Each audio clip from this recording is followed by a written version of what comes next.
The Long Beach Coast are back at Blair Field, so after 2 weeks away from home, I figured for our beach ball pregame report, we'd start off by doing what they did and hit the road. So driving back home, the Coast tie up a 6-game series for the first time. They do it twice against Ogden and Glacier, but for the good stuff, we got to start running.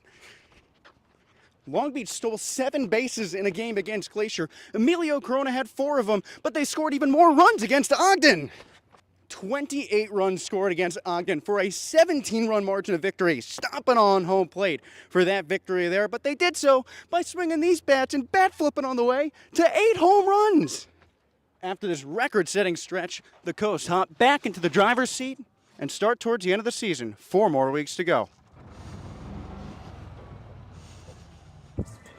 Oh boy, that was fun driving that thing around. I think my car was a sweet ride. The team bus, that's not bad. The plane that they flew in to get to Ogden and back from Glacier, that's pretty good. But big thanks to our grounds crew for letting me hop in for a joyride on a vehicle that maybe runs 5 miles per hour.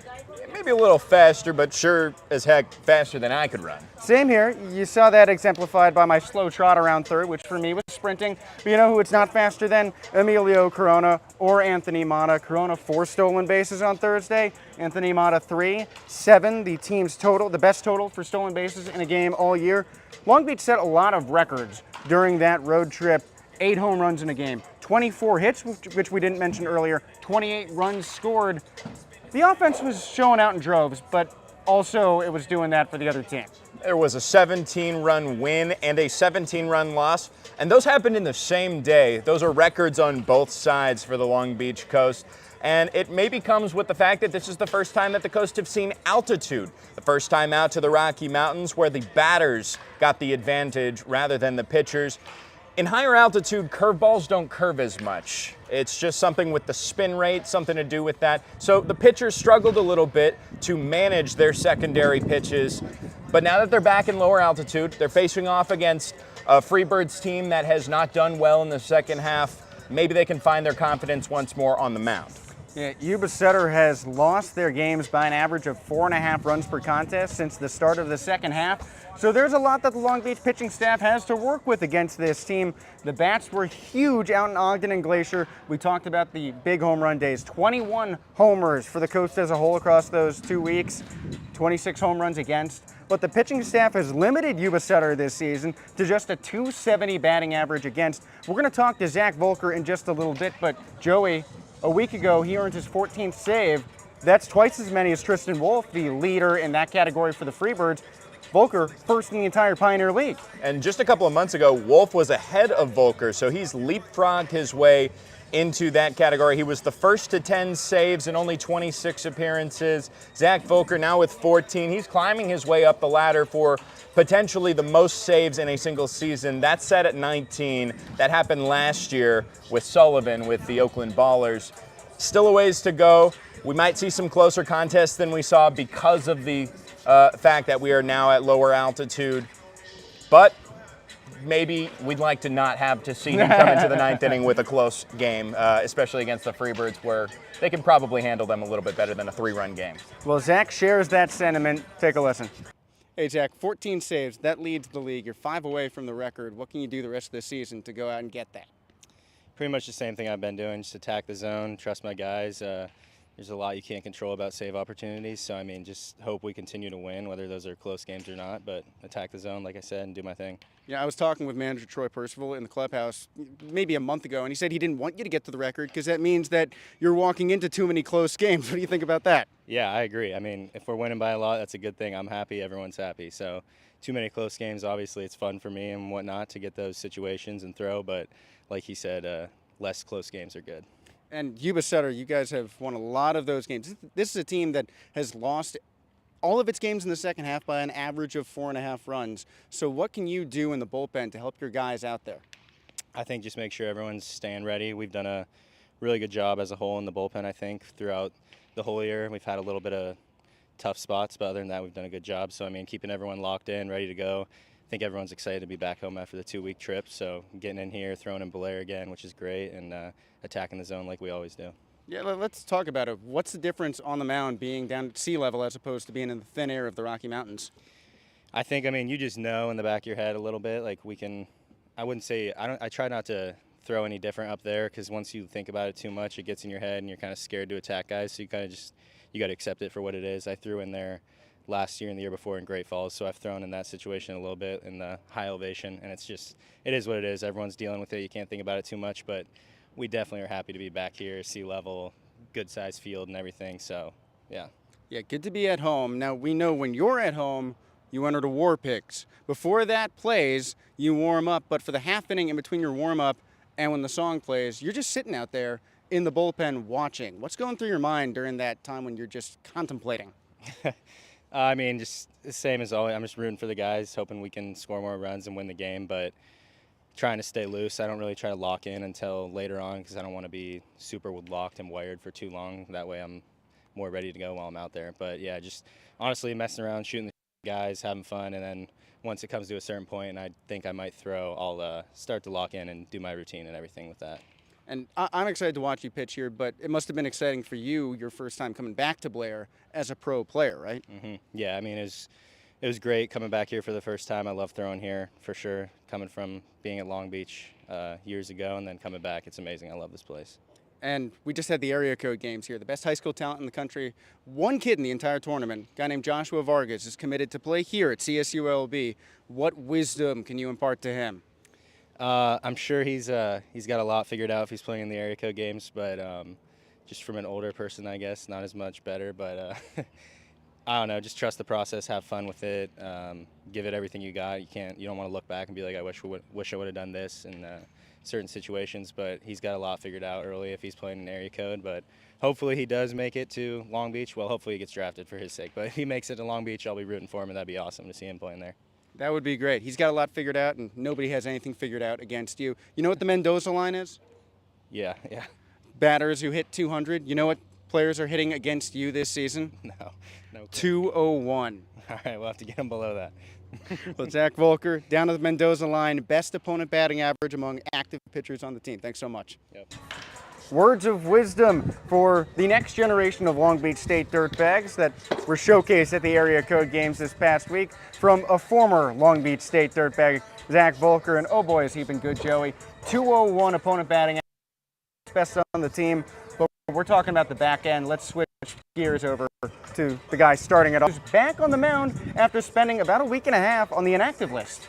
And he had a trend heading into this month, the new month of August, where he had a streak of wins that was broken up on the road, but now he's going to try and get back to where he once was. The last 12-game homestand, find his secondary pitches once more here at Blair Field against a roster that he has handled before. That's right, and Jack Martin has handled a lot of teams. He and Nathan Hemmerling are tied for the team lead in wins at 6, so we'll see more of what he can do later on today. Now let's talk about the bats. We mentioned Emilio Corona a couple times at the beginning of our show, his stolen base prowess, but let's not forget he cracked 3 home runs during the road trip. Cuba Best had 5, 2 of them were grand slams. We'll talk about that later on in our broadcast as well. But Emilio, oh boy, has he been consistent. Not to mention he led this road trip for the team in hits. 18 for 39 was what he did at the plate. And when he got on, he got around the bases. 10 stolen bases over the past 12 games. And now he has creeped up into the top spot in the Pioneer League in stolen bases. He's at 36 right now. We still got a good amount of games to go in the last couple of weeks here. I don't know if he's going to reach maybe that 50 mark, but maybe he's going to focus more on driving them out, getting into the 2020 category. I know Jordan Harrison Dudley did that for the Red Pocket Mobiles. It's something that we've been talking about with Corona. Got a couple this road trip, but we'll see because he's getting on base, and that's great. And we know that he can do it more than just in the altitude because he's done it at home a lot here. Joey, let me ask you, your last year of baseball, how many stolen bases did you have? For me? Yes. In my professional. Your high school career. If you look at Max Preps, it says 1. I'm pretty sure it was a wild pitch that somebody... We'll call it 1, which is perfect because my last season. Catcher's knees don't translate to stolen well, but Emilio Corona eclipsed our combined, and we talked to the speedster earlier. You know, Emilio, they say batting 300 is the mark of a Hall of Famer. 2-week road trip, you bat 462. How'd that come together? You know, just a combination of feeling good at the plate, trusting what I've been doing, and yeah, getting pitches I can drive. And you did drive them 3 home runs, but that's at elevation. So how do you take the thin air and move it back to sea level down here? Yeah, you know, kind of keep the same swing, keep everything level, try and hit line drives. Don't get home run happy at all, and kind of stick with what I've been doing all year. You lead the team in steals. You can definitely do things on the base path, which we saw exemplified in a big one. I believe it was Thursday against Glacier when you stole 4 bases. That's the most anyone's done in a game for the Coast this year. Yeah. What had up? Nothing really. Just honestly, legs were feeling good. And was seeing the pitchers well on the base paths and yeah, able to steal 4. It works out well because you're going to be again for the next area code games. We're here. The field's a little tired from lots of high school baseball. Does that change anything for you when you're out there? No, I don't think it should. We'll kind of see how it's bouncing and rolling in BP. So other than that, we'll get a good feel, and it's back to business as usual, just back at home. And speaking of business as usual, in Ogden, you finally got Matthew Bardwell back in the lineup. We did. I know infielders, they develop a lot of chemistry for turning double plays, but how does it help you out in the outfield knowing that you have your same guys around you? Yeah, you know, it kind of does make a difference every now and then. Getting a guy back like Bardwell is always huge, whether that's offensive and defensively. He kind of helps us on both sides of the ball a lot. And yeah, the chemistry kind of him and Eddie Pelk have built out there it's a fun group of guys, and so it's obviously good to have him back out there. What do you see as your role in helping those guys feel comfortable in the outfield? I think just really communicating with those guys, letting them know what I'm seeing on fly balls hit to them, letting them know where they are on the field, and kind of giving them the confidence that they have someone that can help them out there. And I also saw that your family was out there in Montana with you this past week. How cool was that? That was really cool. Got to see my mom for the first time in a while. So happy she made it out. That always makes a big difference, being able to see family, especially on the road. So that was awesome, and always appreciate them spending that time. And lastly, 2 weeks at home, what are you expecting now that you both have SoCal family back here again and the regular fans who are coming out for more Coast and Regulators? Yeah, no, I'm expecting good crowds. Hopefully they can bring some energy as we get closer to the playoffs, and obviously can't wait for the playoffs to start up and expect the community to kind of show out in a big way. So excited to see that. Yeah, it's going to be fun. Thanks, Emilio. Thank you.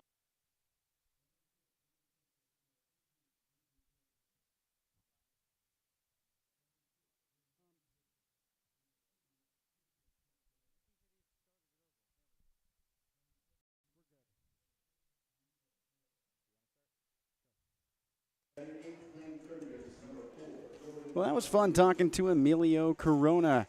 Welcome back to Blair Field. First time back home for the Coast after 2 weeks on the road. And Emilio can run.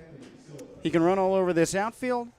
Talked about Matthew Bardwell being back. And, oh, boy, has this offense just produced, Joey. Well, you get comfortable on the road. You get comfortable with that altitude. We talked about it in the beach ball pregame show. But now you got to readjust. Yes, it's nice to be back at Blair Field. And yes, from the booth here, Joey Miller, Jesse Cook, it's nice to be back with you here on Home Team Network and our YouTube channel. But you know what I will say was nice in Ogden? Air conditioning in the booth. Yes, it is 83 degrees right now, very sunny. We're sweating a little bit as we're heading into August. This is the first August game in Long Beach, and it's starting off a 12-game homestand. This is the fifth week of the second half, in which the Long Beach Coast are just trying to get into a good position to potentially get home field advantage in the championship. They've already clinched the first half pennant, meaning that they are going to be playing 2 games of the divisional series here at Blair Field. That's about actually exactly a month from today. September 10th and 11th, be sure to get your tickets. They're on sale right now at longbeachcoast.com. You won't want to miss it, the first ever playoffs in Long Beach history. But let's talk about this matchup, because the Freebirds and the Coast, it's the battle of the birds, and 21 games down between these two teams. The Coast have handled them quite well, 16-5 in those 21 games, including a 8-1 record in the 9 previous games here at Blair Field. Right now, it's been kind of a revolving door for the Yuba-Sutter Freebirds when it comes to trying to figure out who can best shape up for a Frank Gonzalez lineup. And we are seeing some new faces today in this lineup, which we're going to get you here right now.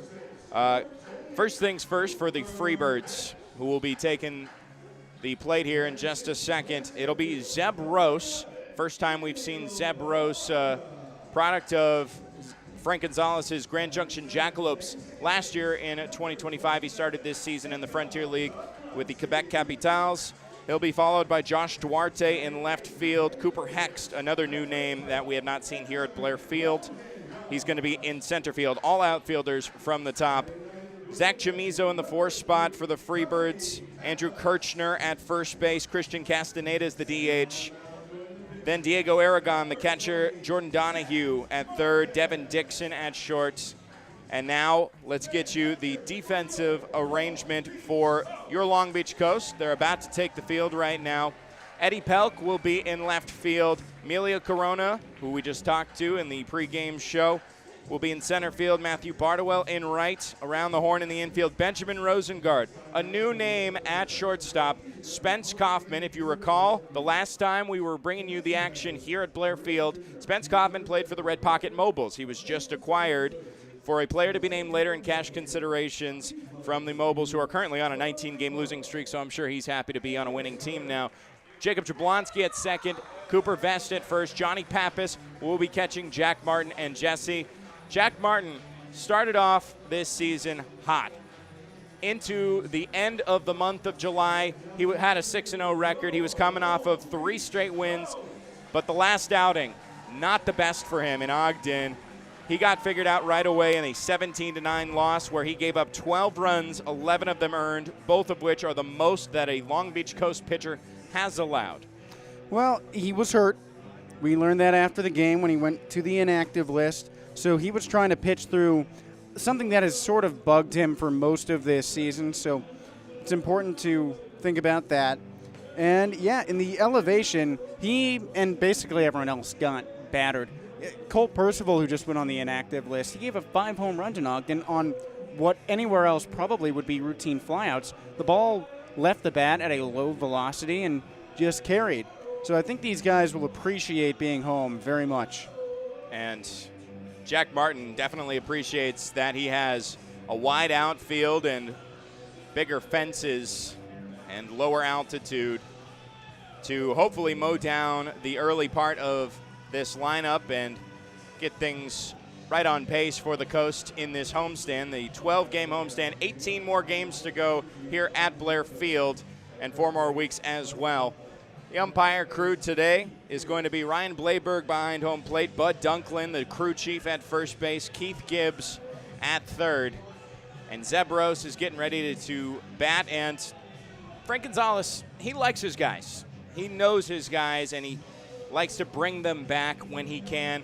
We talked about how Zeb Rose started off the season, 32 games played with the Quebec Capitals, but last year, all season long, he was kind of the, quote, Eddie Pelk of the Grand Junction Jackalopes last year in terms of an everyday leadoff guy, an outfielder with crazy speed who could get on base. He had 22 hit by pitches last year. Number 22, Zeb Rose, now taking the plate. And that ties with Cooper Vest, who had a couple of hit by pitches on the road trip for the second most in a single season. So maybe Cooper Vest in this series could surpass that record that Rose set last year. Now, Jack Martin fires a fastball inside, and we are underway at 6:34 p.m. Pacific time. Thank you so much for tuning in wherever you're tuned in from. We are underway. Rose pops one up into left field. Corona comes over to his right and makes the grab for out number 1. 2 pitches and 1 out for Jack Martin. Solid work early on.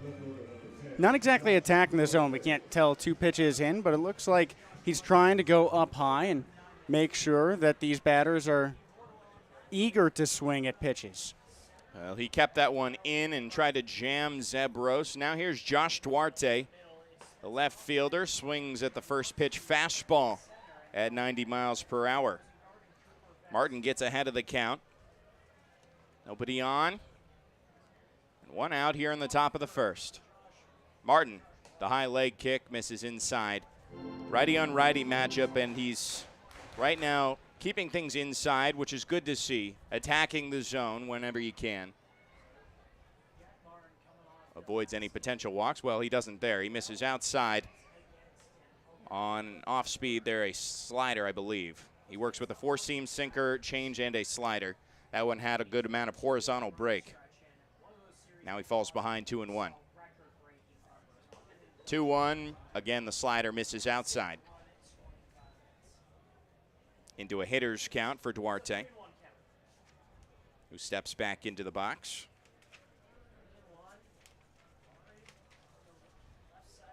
Hitter's count. Off the handle of the bat into left field, but a good ways. Pilk near the warning track. And he makes the grab on the run for out number 2. Went at it with the 89-mile-per-hour fastball again. Tried to jam him inside, and it was successful. Had that been maybe a little bit closer to the middle of the plate, he could have barreled that up, and that would have gone over the fence. But Jack Martin now 2 outs on 7 pitches. Cooper Hext will face off against the Long Beach Coast for the very first time. 18 games played with the organization, signed at the same time as Zeb Rose.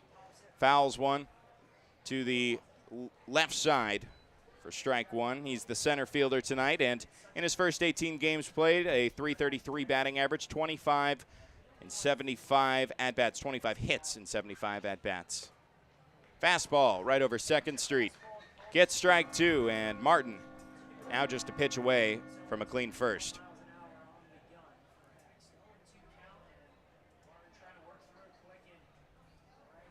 Martin rocks back and fires. Swing and a miss.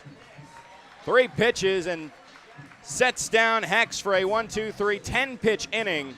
Heading into the bottom of the first, we'll see the first Coast at-bats in the month of August. You're listening to the Coast Media Network.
Bottom of the first, Jack Martin whips across 10 pitches, 2 fly to the outfield, and then Martin shuts down Hext. Gets all 3 in order for the Coast batsmen to come up to the plate here. It's going to be Eddie Pelk, Spence Kaufman in his very first Coast at-bat, and Cuba Best to follow him, Joey Miller, Jesse Cook, and for the Freebirds in their all-teal uniforms with the multicolor sleeves, they're going to put out Anthony Silvish on the mound. The 5th time he has faced off against the Long Beach Coast. Started off as a relief pitcher, but then transitioned into a starter. I talked to manager Frank Gonzalez today, and he said he's at that point in the season where he's trying a lot of different things, including switching some bullpen arms to becoming starters, trying to stretch out some new people in his rotation if he can. Eddie Pelk takes the first pitch outside for ball 1 on a fastball at 94, and it's really needed for the Freebirds, who just snapped an 8-game losing streak on Sunday against the Ballers up in Marysville. Pelk takes a called strike at the same fastball in a similar spot. 1-1 count. Pelk, another fastball he takes, but this time he's behind now 1-2. And the Freebirds are the second to the bottom of the standings in the second half. Pelk, a ground ball to Dixon at shortstop, and gets out number 1 for the Freebirds on the 6-3 putout. Here's Spence Kaufman, who we saw on the other side for the Mobiles, the everyday first or second spot in the lineup. 10 games with the Windy City Thunderbolts to start this season, 5 for 30 with the Frontier League franchise, and 64 games with the Red Pocket Mobiles, a .307 batting average, 4 home runs and 41 RBI. And Kaufman swings and misses at the first pitch, and a couple other transactions to update you with. A couple of releases. Called strike on a 95-mile-per-hour fastball. Kaufman's behind 0-2. The players that have been released include Jonathan Kozowski, the right-handed pitcher, and just today, as the third pitch misses outside for ball 1, Patrick Roche from the opening day lineup. He has been released, and Spence Kaufman is kind of going to take that infield spot from him. Off speed, misses inside to even up the count at 2 apiece, and Silvis really now working fast. He has, prior to this game, we mentioned, faced off in 4 different appearances of his 16 on the season. Swing and a miss for Kaufman. Chases the fastball upstairs for out number 2. First strikeout for Silvis. That'll bring up Cuba Best, but right now, down the final stretch of this season, they're going to try a few things out, few new things out, including we're going to get to see Brett Wozniak, which is going to be exciting for the first time in a while. He's off the IL. That's right. He has the best ERA on the team, down at 2.21. One of the best in the Pioneer League as well. Cuba Best swings at a fastball, and right now Silvis is just going at it with the heater. So far, it's worked to his success with 2 up and 2 down. In the bottom of the first, no score. Called strike. And Best, the DH today, is behind 0-2. An incredible road trip for the power-hitting lefty from Fruita, Colorado. Swing and a miss. Back-to-back strikeouts for Anthony Silvis. And it's 6 up, 6 down, heading into the second, no score. Jack Martin will be back on the mound when we come back around the bend. You're listening to the Coast Media Network.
Top of the second, Jack Martin back on the mound. A quick first brings us to the second. Both pitchers, Silvis and Martin, 3 up, 3 down. And now the middle 3 for the Freebirds. It's going to be Zach Chamizo to kick things off, followed by Andrew Kirchner and Christian Castaneda. Breaking ball finds the zone for an early strike 1 in this count against Chamizo, one of the better power hitters for the Freebirds. Righty on lefty matchup, 0-1. Fastball misses out of the zone for a 1-1 count. And a trend that I'm seeing right now, Jesse, with both of these starters, they're working fast, they're fastball dominant, and they're attacking the zone. Gets a fastball upstairs and a swing and a miss from Chamizo. Well, that's sort of the opposite way for what you get conditioned to at elevation, where you're scared that anything hit and play is going to go over the wall. So Martin is adjusting very well to being back at home. High leg kick, and now the 1-2. Another swing and a miss at the top of the zone. Fooled him on the same pitch, that time at 91. His second strikeout of the day, and out number 1 here in the top of the second. That'll bring up Andrew Kirchner, who has been always a home run threat against the Long Beach Coast, although I believe only 1 home run here at Blair Field, many at Bryant Field up in Marysville. First baseman swings at the first pitch. That's a breaking ball. Perfectly placed breaking ball. And when Martin can work his breaking ball, he works the most dominant baseball we've seen this season. Fastball, a foul tip into the glove of Pappas, and it's an 0-2 count. We're at a part of the lineup where it's very lefty heavy. There are 5 lefties in the starting 9 for Frank Gonzalez's Yuba-Sutter Freebirds, his first season with the third-year Pioneer League team. 0-2, foul to the net. Back screen near where Christian Castaneda stands. Still an 0-2 count.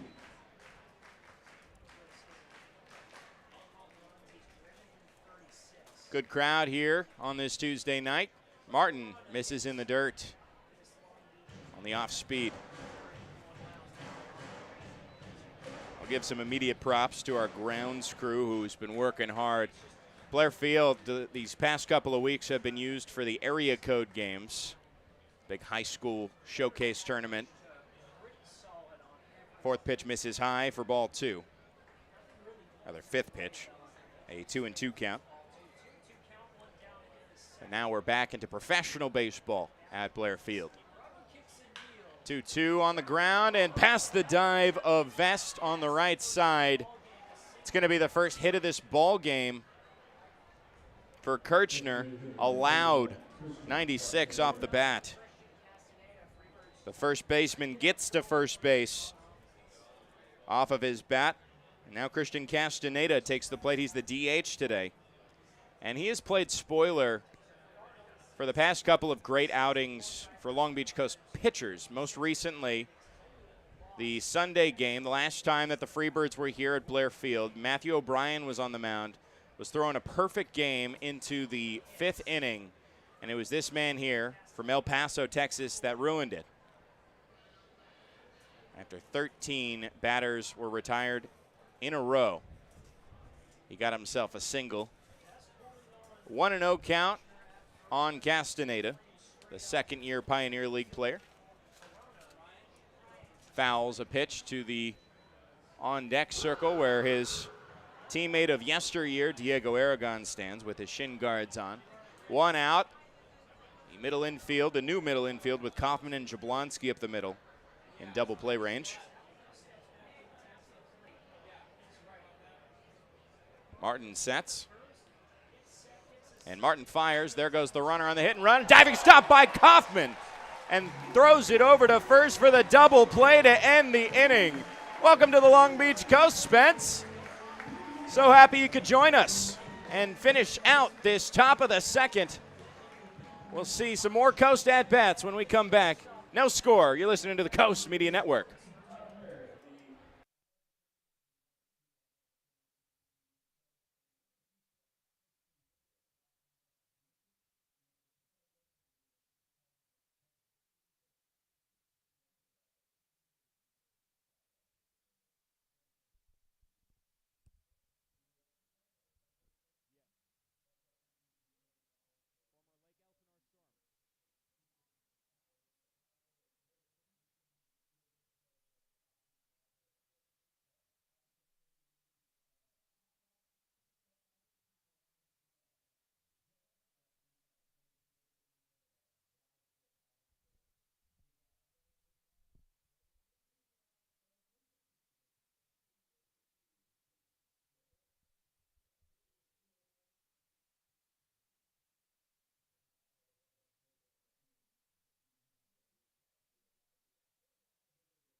Bottom of the second, and so far, all of these pitchers in the first 3 half innings have faced the minimum, all 2 of them, really.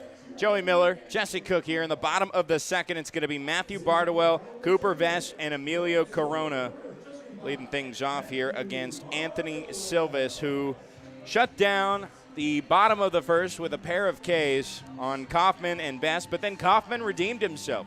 Just ended the inning on an incredible feat, a diving stop on a line drive off the bat of Christian Castaneda, doubled up Kirchner at first for an inning-ending double play. Bardowell takes a first pitch strike at 94.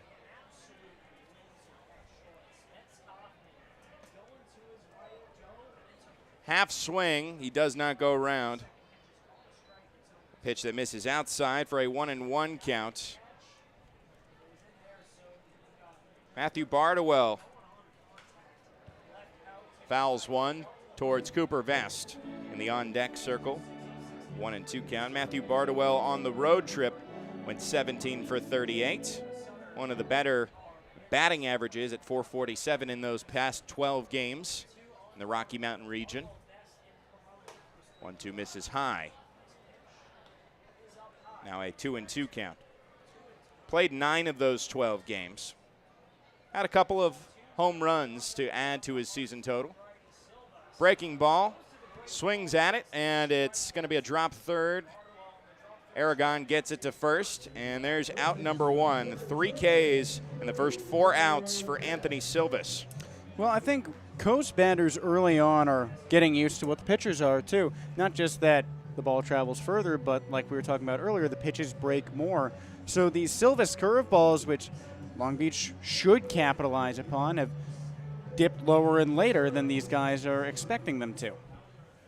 Something to watch out for sure. Now Cooper Vest pops up the first pitch in the infield on the right side.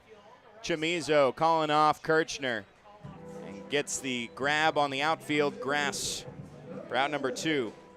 6 pitches, 2 outs. 5 up, 5 down for the Coast batsman. And now Emilio Corona, who had probably one of the best lines on the road in Ogden and Kalispell. 18 for 39, and of those 18 hits, 9 of them were extra base hits. Takes a breaking ball for strike 1. Well, I asked him during the pregame report, hey, you know, a Hall of Fame average is 300. Over the last 2 weeks, you've been hitting 462. What does that mean? And he just goes, it means I'm consistent. Corona fouls the next pitch to the net, and now he's behind 0-2. He has been consistent, including around the base paths. We talked about it. 10 stolen bases in the past 12 games. 36 now on the season. He leads the Pioneer League, or he's tied for the lead. Fastball misses off the table at 95, and Silva's trying to put away another clean inning here in this bottom of the second. No score. Breaking ball fools Corona on the foul tip into the glove of Aragon. That is 4 strikeouts, 6 outs, 6 up, 6 down for Anthony Silvis. It's a pitcher's duel heading into the third. No score. You're listening to the Coast Media Network.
We're already in the top of the third. Both of these pitchers, Jack Martin and Anthony Silvas, have faced the minimum across the first 2 innings. 45 total pitches between the two pitchers. For Jack Martin, 23, now 24, is popped up in the air to left field. Pelk fighting the sun. Pulls it out of the sky for out number 1. Efficiency, efficiency, efficiency right now is the name of the game for these two right-handed pitchers. And of course, Martin would not be nearly so efficient if not for Spence Kaufman's play behind him defensively. That diving line out to end the last inning. That was after the first and still only base runner reached on a hit by Andrew Kirchner. Even he was kind of just stunned. He gave up after that incredible play. Jordan Donahue takes a called strike at 90. The third baseman tonight for the Freebirds. Now takes another one outside on the off speed to even up the count.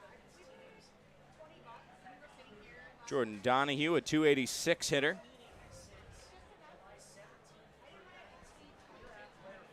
Moves off the plate with a fastball that moves inside on this righty to lefty matchup.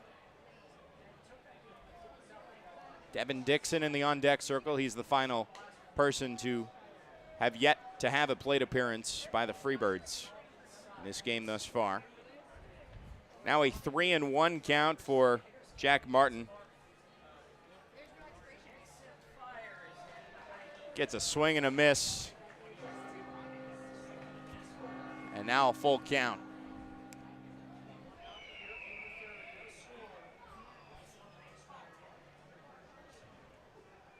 And right now, Martin's really liking that top of the zone. That's attributed to a couple of strikeouts tonight. Foul ball to the third base side, over the net. 6-pitch at bat. 7 pitches this inning. He's now at 30 through the first inning, 2 innings and a third. Nice breaking ball, gets his third strikeout of the day on a swing and a miss from Donahue. Now 2 down for Devin Dixon, the shortstop. Dixon, we've seen him at a couple of different points in Frank Gonzalez's lineup, more recently than not at the bottom of the lineup. Kind of bolsters that bottom of the lineup. Still a great hitter. He can get on base. He's got plenty of speed. Takes a pitch low for ball 1. 1-0 off the end of Dixon's bat to the first base side. And now a 1-1 count. There's the first strike on Dixon.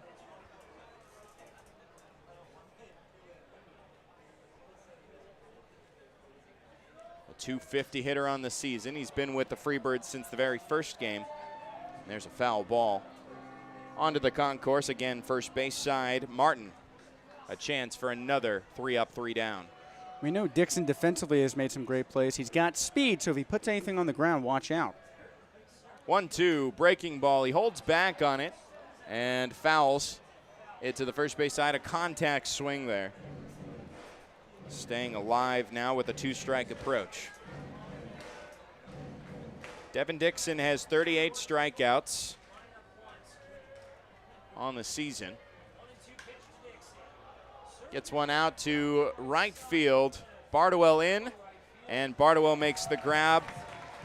9 up, 9 down in order as Martin faces the minimum heading into the bottom of the third. We'll be right back. You're listening to the Coast Media Network.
Bottom of the third. No score between the Long Beach Coast and the Yuba-Sutter Freebirds. Joey Miller, Jesse Cook in the booth here at historic Blair Field for the final 12-game homestand, the start of the final 12-game homestand, and final 18 games in Long Beach's inaugural season. Jacob Jablonski will lead things off. So far, Anthony Silvas has thrown just 22 pitches, retired 6 in a row. And now Silvas, from his full, gets a fastball in the zone for strike one. Jacob Jablonski on the road trip hit 3 home runs.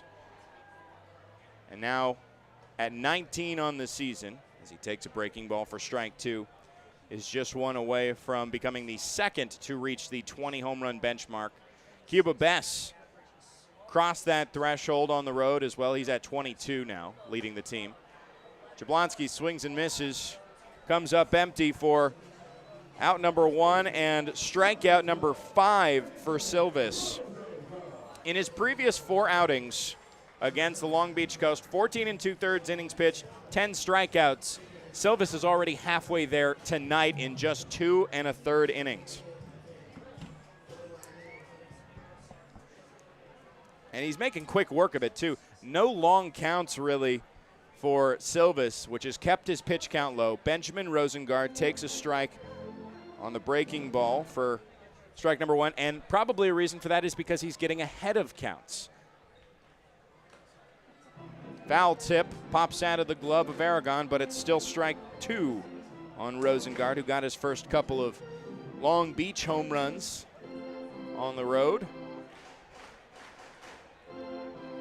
Infielder from Chicago, Illinois, who was signed just last month out of the Washington Wild Things in the Frontier League. Knuckled off the handle and into the glove of Dixon. There's out number 2. 6 pitches, 2 outs, make that 8 up, 8 down. For Johnny Pappas, the 9 spot. Silvas has done a good job on working in on the handle to left-handed batters, but righties, he's generally stayed out on that outer half. Seems like he likes to live near the left-handed batter's box. Fastball misses by the hands of the righty from Chino Hills. First time we've seen Silvas lose a count on the first pitch in a while, but he's still challenging with that fastball, followed by the breaking ball. That does get strike 1 on a swing and a miss.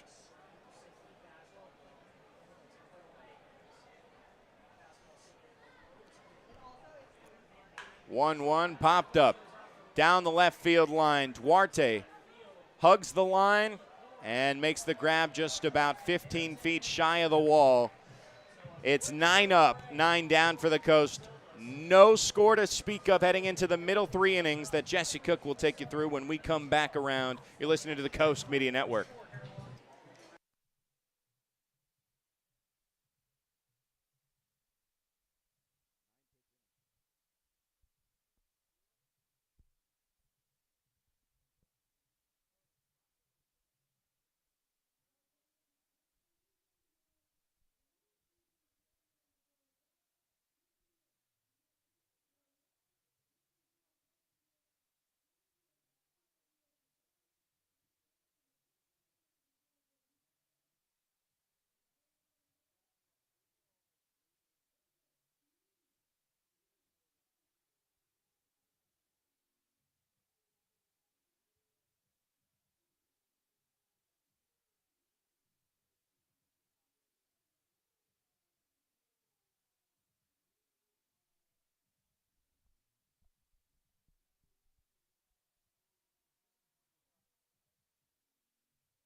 Top of the fourth inning, making its way to you here at Blair Field. Game one of a 12-contest homestand for the Long Beach Coast.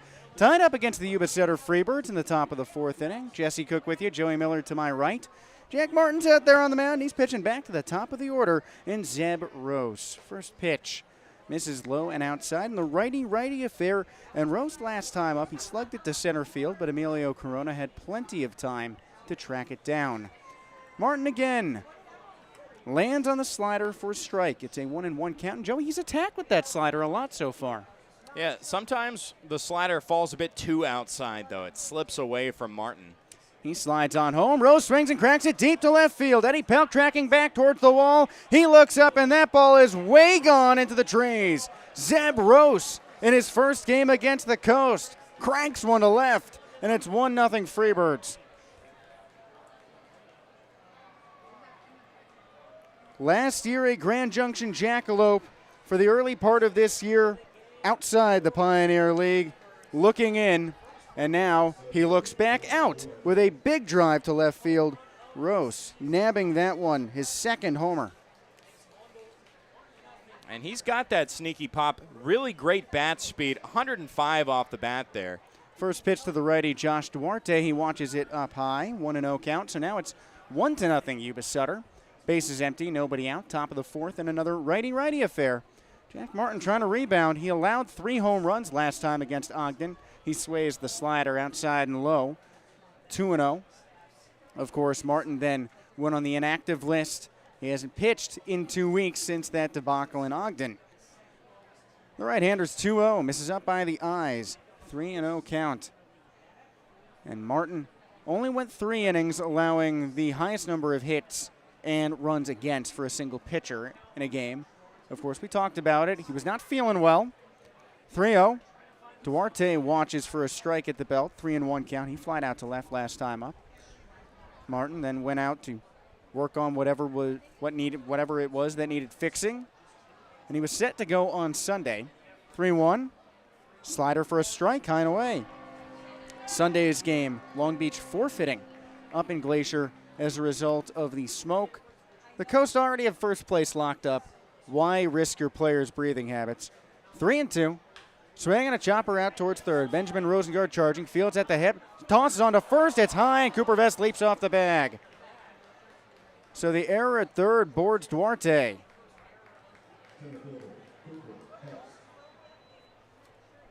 Martin allows his first hit in the second, his first run here in the fourth, and now the Long Beach defense, its first error.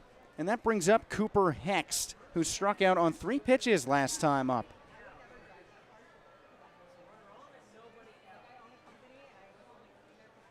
Righty pitching to a lefty. Hext in that open stance on his toes. Throw to first, and Duarte is back in safely with a dive. Hext digging in on the left side, swinging an all black-barreled bat. The same colored wrist guard. He checks his swing. That lands for a strike. 0-1 count for him. Hex, the .333 hitter for Yuba-Sutter. 3 home runs so far across his 18 games. 0-1. Swipe and a miss. Leaning out for that breaking ball. Martin working in a changeup. 1-0 Freebirds, top of the fourth. Nobody out. And an 0-2 count here for Hext.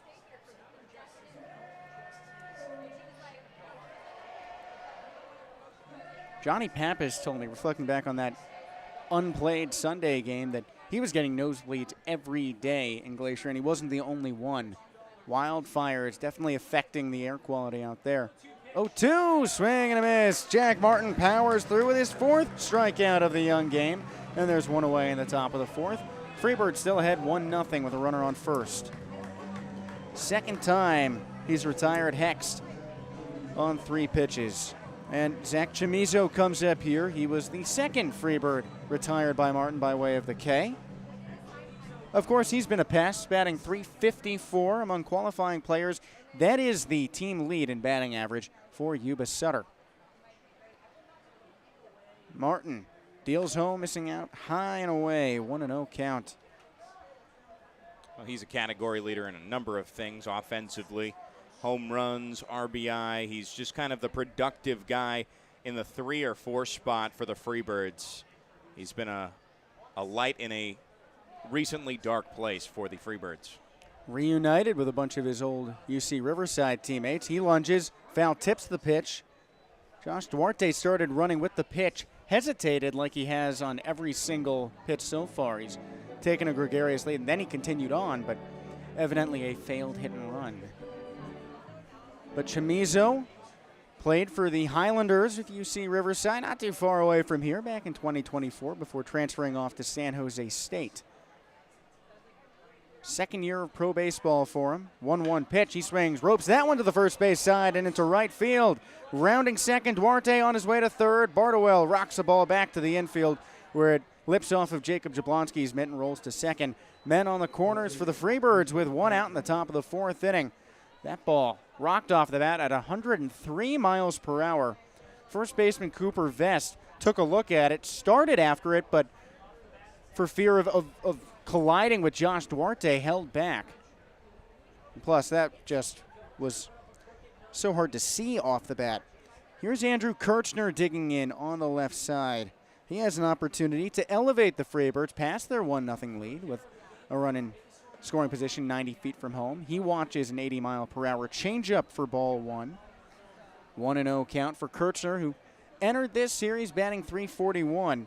He's already recorded a hit today, bouncing one also to right field. He cuts, slow roller, second base side. Jablonski dives, it's by him into right. That scores Duarte. 2-0 Freebirds. Runners on first and second with 1 away in the top of the 4th.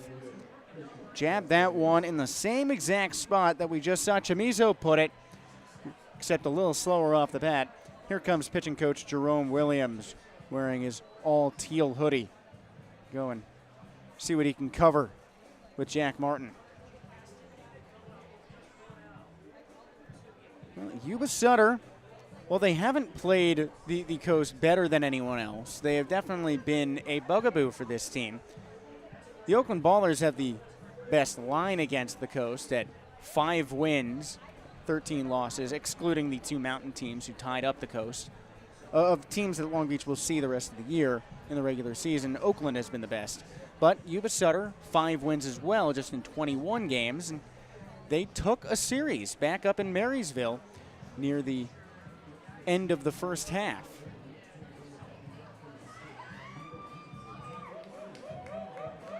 Well, Jerome Williams walks on back to the dugout so Jack Martin can set for Christian Castaneda. And Joey, you were talking about it earlier, that Castaneda has really punished the coast at times. And he almost got something started off of the first hit of this game off of Martin. If it weren't for his former teammate Spence Kaufman cutting him short. First pitch in the righty-righty affair hits Castaneda, and the Freebirds have the bases loaded with only 1 out, leading 2-0. Top of the 4th inning. And Yuba-Sutter doing its best work to unravel what the Coast have put forth. But, of course, the error at third boarding Duarte doesn't help. But a leadoff home run from Zeb Rose sets the tone in this inning. And now they've got the bags juiced with Chamizo on third, Kirchner on second, and Castaneda, the victim of the hit by pitch, on first. So here comes Diego Aragon. Righty to lefty. He swings, dribbles this to first. Vest picks it, throws to second for 1. There's the out, the throw to first. Martin covering, it's late. Slipping over the bag with the RBI fielder's choice is Diego Aragon, bringing home Zach Chamizo to make it 3-0 Yuba-Sutter. Now with men on the corners and 2 away in the top of the 4th.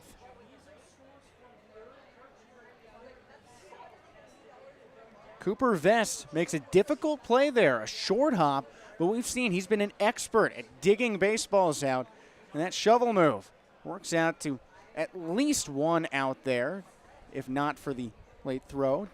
First pitch forces a swing and miss from Jordan Donahue. 0-1 count.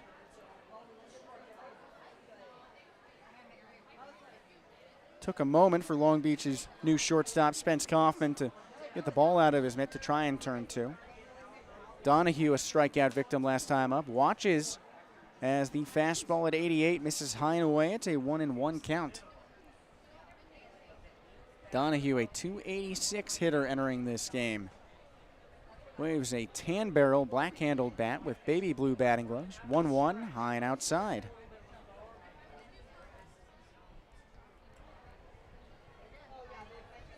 Three runs coming home for Yuba-Sutter this inning. Only one earned. That's the Zebros home run. Andrew Kirchner currently on third. Diego Aragon on first. 2 away. Out of the stretch. Floats high and outside. Runner moving for second. And Aragon staggering into scoring position. Johnny Pappas pump faked to second and then looked back. Andrew Kirchner on third. And now the Coast have challenged that ball call, and it has been overturned to a strike. So it is a 2-2 count for Donahue. So that stolen base may be a moot point if Jack Martin can fire off his 5th strikeout. And here comes manager Troy Percival to talk to home plate umpire and crew chief Ryan Blayberg. Yeah, the problem with that for Pappas is that the lefty batter, Donahue, was kind of in the way of the throwing path of Pappas. So had he gone with the full throw, he might have gotten Aragon, but it also might have hit Donahue in the face, and he didn't want to do that. That would have been worse. I will cede that. The umpires are meeting about this. I'm assuming that's what Percival just came out to talk to them, to say to them that he thinks it should be batter's interference. It's rare that we see the umpiring crew ever overturn a call, and especially with the crew chief behind the plate, I don't think that there's a great chance that this gets overturned, but they're at least putting up a good show. They're talking about it. You know, candlesticks always make a good gift. Well, we are near Hollywood, so maybe they're just acting. Oh, they're going to send him back. They're sending him to first. How about that? Well, if I were wearing a hat, I'd be eating it right now. So, if it were true batter's interference, that would be an out. So, I'm not sure what totally went into that decision, but at least there are men back on the corners, and Jack Martin can make sure none of that even matters if he strikes out Donahue here with a 2-2 count, 2 away. 3-0 Freebirds, top of the 4th. There he goes. Swung on, slugging to the left center field gap. Eddie Pelk in pursuit from left field. Corona chasing as well. He lays out. Oh, it's off his glove. Oh, it bounces into the wall. 1 run scores. Tracing on home from first, Diego Aragon. He's into the plate, and it's 5-0 Yuba-Sutter on the triple from Jordan Donahue. Emilio Corona went full send for that ball. He dove in a half slide, and the ball hit the palm of his mitt, rolling away to the wall. And now the Freebirds have jumped out to a 5 spot with 2 out in the top of the 4th. Oh, that's a tough break there. And a great effort by Corona, but just to have that lip out of the glove, it's brutal. First pitch to Devin Dixon, fouled back. 0-1 count to the 9th batter of this inning for Yuba-Sutter. The Freebirds catching some breaks in this frame. 0-1. Squares to bunt, pulls back. That's a strike anyway on the outer half. 0-2 count. Josh Duarte, after the Zebros home run that led off the frame, reaches on an error. Then the double play falls just short. Emilio Corona has the ball, hit his glove while laying out for it. 0-2, swung on and power deep to center field. Corona on his horse back towards the wall. At the warning track, he makes the catch, crashing into the wall. Emilio Corona, fresh off his diving attempt, races into the fence for this one and ends the inning. But Yuba-Sutter piles on 5, and now it's up to the Coast to respond in the bottom of the 4th with the top of the order coming up, trying to board a base runner for the first time this game. The Long Beach Baseball Network.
Well, things have changed for the Long Beach Coast as we take you back to Blair Field for the bottom of the fourth inning. It was 0-0, and now it's not. 5-0 Yuba-Sutter. All of those quintet of runs piling through in the top half of this frame on 4 hits. Now it's up to the top of the Long Beach order and Eddie Pell, a team that has not struck through for a base runner yet against the Yuba-Sutter starter, Anthony Silvis. The right-hander winds on home to the lefty and lands for a strike, low and away. Pell grounded out last time up. And Silvis, out of Moreno Valley here in California, turns on home. Misses low and away on the curveball, 1-1 count. He was drafted by the Twins in the 16th round out of Riverside City College, a JUCO school. 1-1. Misses high and away. He elected to remain in college ball, playing at Cal Baptist, where he was teammates very briefly with Nathan Hemmerling, starter for the Long Beach Coast, likely on Friday or Saturday. Misses low and away on his next pitch to Pelk to make it a 3-1 count. It's the Pioneer League record holder in walks with 94, topping the Grand Junction Jackalopes Zeb Rose of last season at 86. 3-1 to Pelk. And there's 95. Both on the pitch and on the walk total. Actually, the pitch was 93. But Eddie Pelk is aboard. There goes the perfect game for Silvis. Long Beach still without a hit. Finally has a man on base. And here comes Spence Kaufman, a former Grand Junction Jackalope, teammates with Scavato. And, of course, a couple guys on this Freebirds team, and Christian Castaneda and Zeb Rose. Castaneda, the DH today. Rose out in right field. Righty-righty affair for Kaufman, who struck out swinging in his first at-bat with the Coast. First pitch, 93-mile-per-hour heater missing low and away, 1-0 count. You mentioned Rose and you mentioned Scavato. Well, Kaufman was sandwiched between those two pretty much in the everyday lineup last year for Grand Junction. Well, now here he is in his Long Beach debut. The 1-0 fouled off to the right side, out onto Park Avenue. High schoolers will begin making their trip to Woodrow Wilson High not too long from now. Of course, we had a high school tournament here at the ballpark over the last week and a half. The Area Code Games, showcasing the best high school talent in the country, and that was fun. 1-1 count out of the stretch. Rose swings, nubs this one to second base, right at Zach Chamizo, who makes the catch. 1 out, 1 on, bottom 4, 5-0 Freebirds. Long Beach still hitless. The Area Code Games, we saw some of the top 10 recruits in the country, according to Prep Baseball Report. Guys hoping for a path similar to Silvis and Cuba Bess, both players who were drafted. Cuba Bess drafted twice, once by the Rockies and once by the Red Sox, who then moved him on to Colorado anyway. Later, he and Zeb Rose are the only 2 hitters with affiliate experience on the Long Beach roster. First pitch to the lefty. A fastball for a strike at the knees, 0-1 count. Bess selected in the 39th round in 2016. And actually, correction, he was not drafted by the Red Sox, but signed as an undrafted free agent. 0-1, sails high and outside. It's a 1-1 count. Now he has somebody else on this roster, like you said, with affiliate experience, though not as much as Cuba Bess. But Spence Kaufman had it here in Southern California, about an hour away. Lake Elsinore, Padres single A team. 1-1. Bess swings and flips it over the back netting. And already, it still might be pretty early on this Tuesday night, but we're getting ready for the fall season to come around. The lights are on here at Blair Field. The cornflower blue sky overhead is starting to deepen with some pink beyond. We're getting a pretty steady breeze, light from center field. We're getting to autumn. 1-2. Bess swings and pops up another one. Sounds like he broke his bat. Devin Dixon behind at shortstop has it, reaching over his right shoulder. 2 away for Matthew Bartowell. 5-0 Freebirds, bottom of the 4th. And Matthew Bartowell made his return against Ogden after missing a good 10 games after taking a pitch to the helmet. He settles back in here. Righty-righty affair. Bartowell waving that two-piece red barrel, black-handled bat. First pitch, he swings and rips it foul to the right side. And Joey, you compiled the stats between Long Beach batters and Yuba-Sutter pitchers earlier, so thank you for this. And Matthew Bardowell bats .379 against Yuba-Sutter. Struck out swinging last time up to open up the second frame. Batted .500 out in Kalispell. Next pitch, he fouls it off over the backstop, 0-2 count. The Coast splitting that series with the Glacier Range Riders up in Kalispell, Montana. Bardowell, big part behind that success for Long Beach, although he didn't play in either of the weekend games. Of course, nobody played on Sunday. Long Beach forfeited on account of not wanting to play in the poor air quality. But he finished 2 for 3 on Friday. Silvis whips on home. 0-2 freezes him for strike 3 at the knees. 94 miles per hour. And Silvis remains in attack mode. Walks his first batter for his first base runner, but Long Beach still held without a hit as we move on to the top of the 5th inning with the Cook Quiz on the way and the top of the order for the Yuba-Sutter Freebirds when we return with more from the Long Beach Baseball Network.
Rolling back to it at Blair Field, top of the 5th inning. Yuba-Sutter Freebirds leading 5-0. Jack Martin fires the first pitch. The right-hander for Long Beach missing low and outside to fellow righty Zabros, 1-0 count. Last time up, he went yard. Zabros' second home run in the Pioneer League this season. Bash to left. Next pitch lands for a strike right down the middle. 89 miles per hour on the fastball. 1-1 count. We're playing the Cook Quiz in this inning, and Long Beach is coming out of elevation. 1-1. Rose checks his swing. That's a strike. Slider buckling him for a 1-2 count. Now, what does the ball do when you hit it in elevation, Doey? It goes and Yeah, goes. It goes further than I would say it does down at sea level. So we're thinking about distance for the Cook Quiz today. We're wondering which MLB team in 2026 has hit the highest number of home runs, 460 feet or further. 1-2. Rose swings and lunges this one to shallow right field. Matthew Bardowell chasing in towards the line. He has it on the run. Rose airborne every single time he's made his way to the plate with a fly out to center. That home run in the 4th inning and the fly out now to right field. It brings up Josh Duarte, who reached on an error last time up. And while the home run didn't help, that definitely catapulted things into motion for the Freebirds in their 5-run frame. He ended up scoring after the first out was made on a double play. First pitch misses at 90 miles per hour downstairs. 1-0 count. Now, when we're talking about distance in baseball, Joey, what teams are coming to your mind? 1-0. Sails up high and away, 2-0. I'm sure you're going to want me to say the Rockies. Well, it would make sense. They do play at a mile high. Well, the field is roughly below it, but they have the mile-high section. So I count it. 2-0. That's off the hands. 3-0 count here. I mean, it is the highest elevated stadium, I believe, Coors Field. In So Major League Baseball, it is. in Major League Baseball, yeah. 3-0. Drops in for a strike. Of course, last year, the Rocky Mountain Vibes, who spawned from the Colorado Springs Sky Sox, played at 6,300 feet, and I think the Montana teams might be a little bit higher than that. So in Major League Baseball, it has the highest elevation. 3-1 misses up high, so Jack Martin has issued his first walk of the day. So here comes Cooper Hext. He's been a victim of the strikeout bug twice in this game.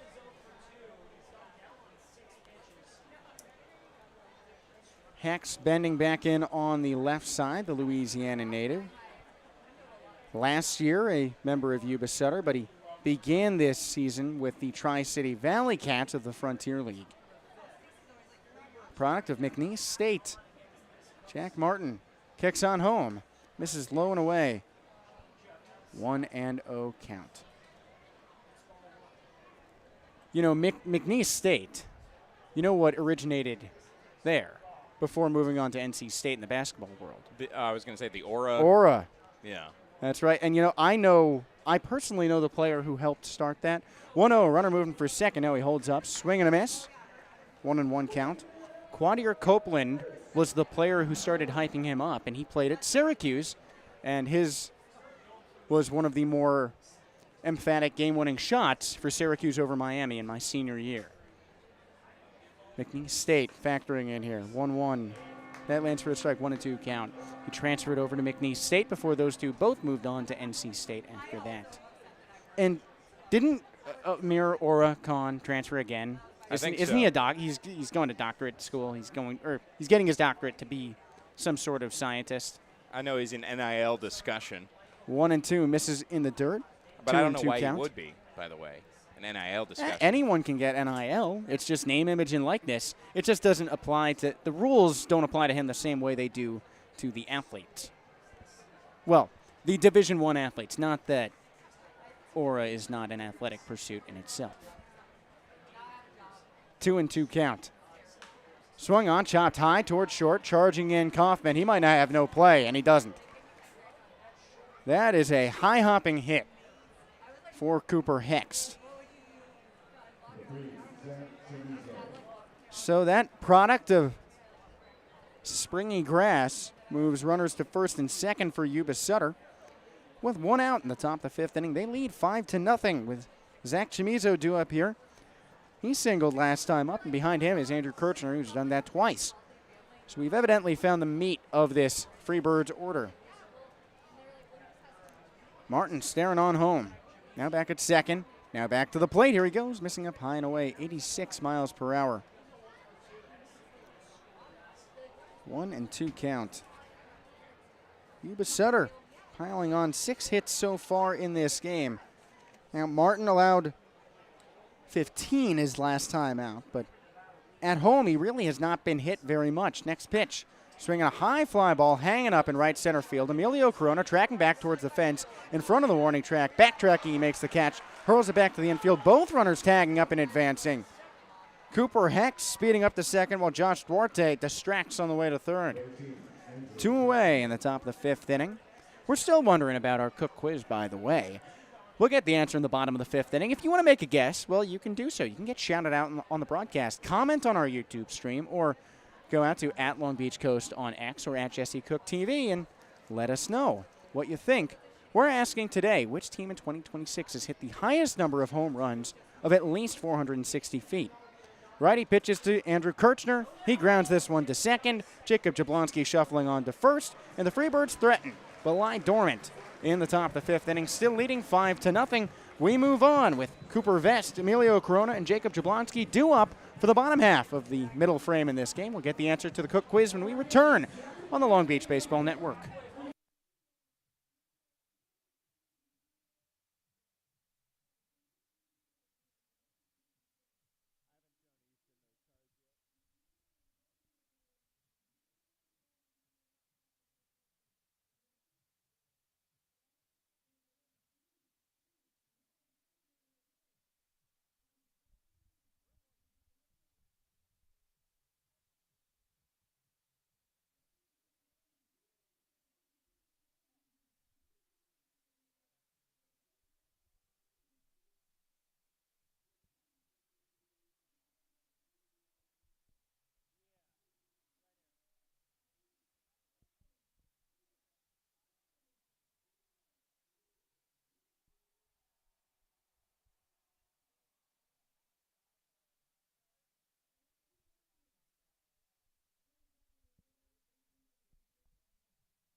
Hey again from Blair Field, bottom of the 5th inning on the way. The Long Beach Coast at the plate and hitless with Cooper Vest, Emilio Corona, and Jacob Jablonski, 5, 6, and 7 due up, leading off against the right-hander Anthony Silvas, who has never needed more than 15 pitches to get through a frame.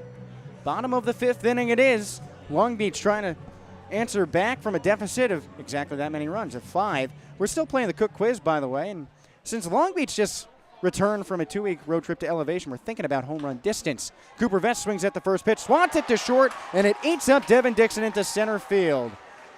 So Vest is aboard with a leadoff appearance on the error by Dixon.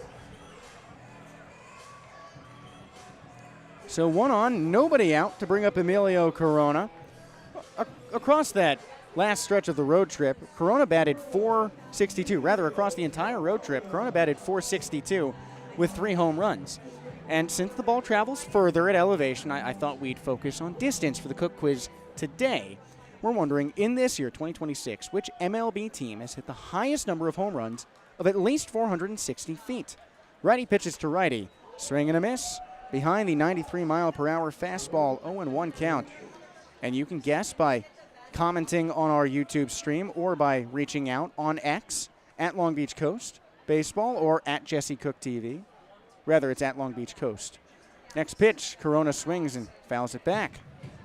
I'm wondering, are you going to give me if it's an NL or an AL team, or is that too specific? I'll tell you, it is a team from west of the Mississippi.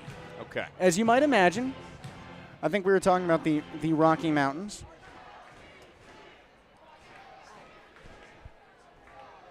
Our friend Steven over in the other booth guesses the San Diego Padres, by the way. Corona fouls off the 0-2. So it's not the New Jersey Jackals, just to confirm. Well, it's a major league team. True. So you think I'd touch anything close to New Jersey where you can't pump your own gas? Listen, I just needed to throw in a comment about Hinchliffe Stadium, a hitter's ballpark, a hitter's dream. Next pitch runs inside and low, 1-2 count. If you don't know about Hinchliffe Stadium, it's a Frontier League stadium that has a wall that's It's a basically football field. Yeah, it's 260 to right Yes. with a big net. So everybody hits home runs You there. saw it during Banana Ball. Yeah. 1-2 count out of the stretch. Corona watches the slider missing low and away. 2-2 count. 17 batters this season have hit the ball 460 feet at the very least.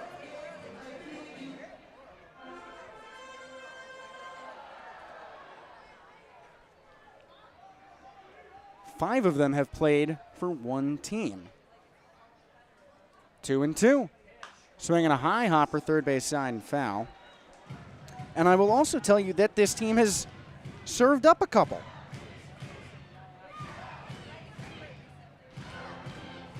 This team, and I'll tell you who they allowed the long home runs to.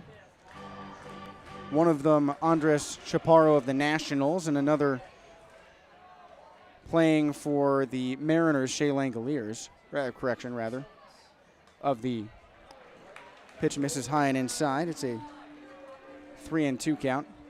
Correction, it was Andres Chaparro and then William Contreras of the Brewers. Looked on the wrong line. But they've served up two. 3-2 count. Silva's settling. Here he goes. Fouled off over the backstop once again. I think we have some guesses as well from our friends here in the booth. Charlie and Gavin here in the press box have gone with Padres or Mariners. I like the Mariners pick. I think that's smart. And I will tell you that unfortunately for our friends, this is an American League team. We're getting closer to the 2-out mark, moving on in this at-bat, so figured I'd narrow it down. So it's a Western team in the American League. Well, the Mariners still fit that description. Yes, they do. 3-2 again. Corona swings and fouls it off again. It's been 9 pitches. And the speedster will not go down. Emilio Corona, 36 stolen bases, leads the team. 10 of them over the last 2 weeks in Ogden and Kalispell. 10th pitch of the at-bat. Here it is. Up high, ball 4. And the Coast without any hits in this game so far, have runners on first and second, without any outs in the bottom of the 5th inning, trailing 5-0. So here comes Jacob Jablonski. His name is becoming synonymous with the term Grand Slam. Now, while that is not the situation for him here, clubbed 1 out in Ogden in a game that Long Beach already led by, I believe, 10 by the time the ball left his bat. That gives the switch hitter on the season a total of Grand Slams on the year at 2. Batting on the left side. Silva stares at second, turns the black glove home, missing up high and away. 1-0 count. So we've established that this is an American League team west of the Mississippi. Now that is testing your geographic knowledge, because where is the Mississippi in relation to some of those central teams? The next pitch misses. 2-0 count. I'm not saying it is a Central Division team, but that might factor in. Well, you have to bring it up for some reason.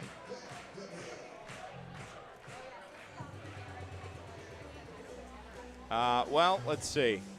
American League Central, you got some power hitters. You got some great teams like the Chicago White Sox, who have been killing it lately. The Cleveland Guardians have Jose Ramirez. Bobby Witt Jr. is not really a power threat too much. I mean, he can still. I can tell you some of the ballparks where there's some of the teams this team hit home runs against. One of them is against the Colorado Rockies. Another is against the Milwaukee Brewers. Another against the Rockies, although none of those in Colorado. 2-0 for Jablonski. Here it is. Fastball misses, but it's called a ball. However, the Freebirds elect to challenge. Diego Aragon signing up to the press box to take another look at that one. And the Red Pocket Mobile ABS Strike Zone Challenge is successful. Overturned from ball 3 to strike 1. 2-1 count for the Mission Hills native, Jablonski. So far, 0 for 1, striking out swinging on 3 pitches. Silvis, head tilted down, drops the glove to his belt, glances at second. Whirls on home. Jablonski swing and a miss. And that moves the count to 2-2. Corona on first, Vest on second. Nobody out in the bottom of the 5th inning. 5-0 Freebirds. Once again, dealing out of the stretch. Here it is. Swung on and missed. 94-mile-per-hour fastball above Jablonski's bat, who looked like he dropped his back shoulder trying to power it out. Well, that is the first out in the bottom of the 5th inning. Runners on first and second for Benjamin Rosengard. The Coast trailing 5-0. Rosengard digging in as a lefty. We have a couple more guesses here from our friends in the press box. The White Sox and the Athletics have been mentioned. Okay. Do we know who issued those guesses? Was our friends Charlie and Gavin? Okay. Gavin and Charlie again. First pitch to Benjamin Rosengard, misses low and away. But I agree with the White Sox pick there. You think Munetaka Murakami is factoring in here? I think I talked myself into it. I did just go to Chicago last week. 1-0, misses low and outside. And you're starting to see more White Sox jerseys there. Count. Yes, you are. Mainly because of Munetaka Murakami, I'm assuming. Yes, and the rest of that team has just been undoubtedly unstoppable this year. Unexpectedly so. 2-0, found backwards. Not that people didn't expect them to be good, or at least better than they were, but they were so down in the dumps the last 2 seasons with historic losing streaks. Yeah, 2 years ago they had the worst record in baseball, and now they're on an upward trend with Colson, Montgomery, and Mooney. It's looking good for the White Sox, and I don't know if I think Benjamin Rosengard is actually a fan of the North Side. He's from Chicago. That's right, yeah. He is a Cubs fan. 2-1 count. He lunges, sends that down the left field line, but foul. Off the fence in front of the Yuba-Sutter bullpen. The Steve Traxel visiting bullpen here at Blair Field. That was one of the cool things for the kids playing at the area code games at this ballpark over the weekend. getting to see the Jared Weaver bullpen, the Steve Traxel bullpen, the Troy Tulowitzki batting cage, ballpark where Evan Longoria, Jaron Duran, Jason Giambi all played. 2-2 count. Silvis pitching out of the stretch again. That's downstairs to Rosengard. 3-2 count for him. And speaking of Troy Tulowitzki, he was here in attendance representing the University of Texas for the underclass. That's first right. week. Tulowitzki was here. A couple other big leaguers. Marquise Grissom coaching the MLB breakthrough crew.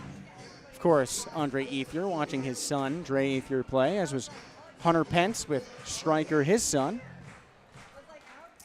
Michael Bourne, Mark DeRosa was here. Lyle Overbay, Brad Hopp. 3-2 count. Full for Rosengard with one away.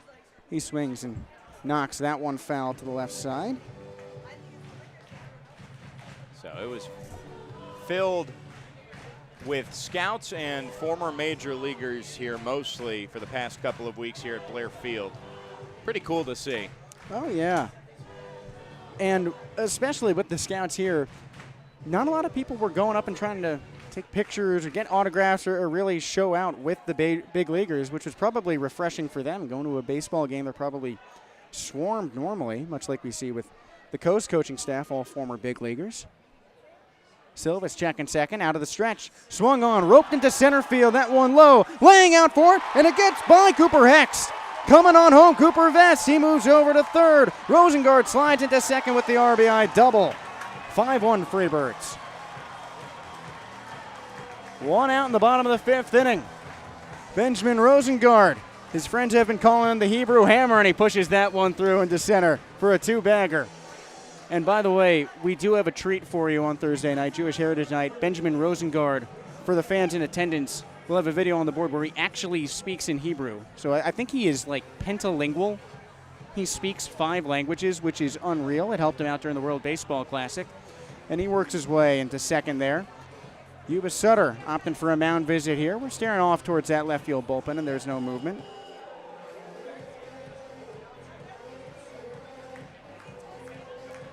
So that two-bagger into center field there for Rosengard. The first hit of the ball game for Long Beach. And it's given you a healthy amount of time to think about the Cook quiz, Joey. I've already told you. Well, maybe we need more hints, I think. Okay.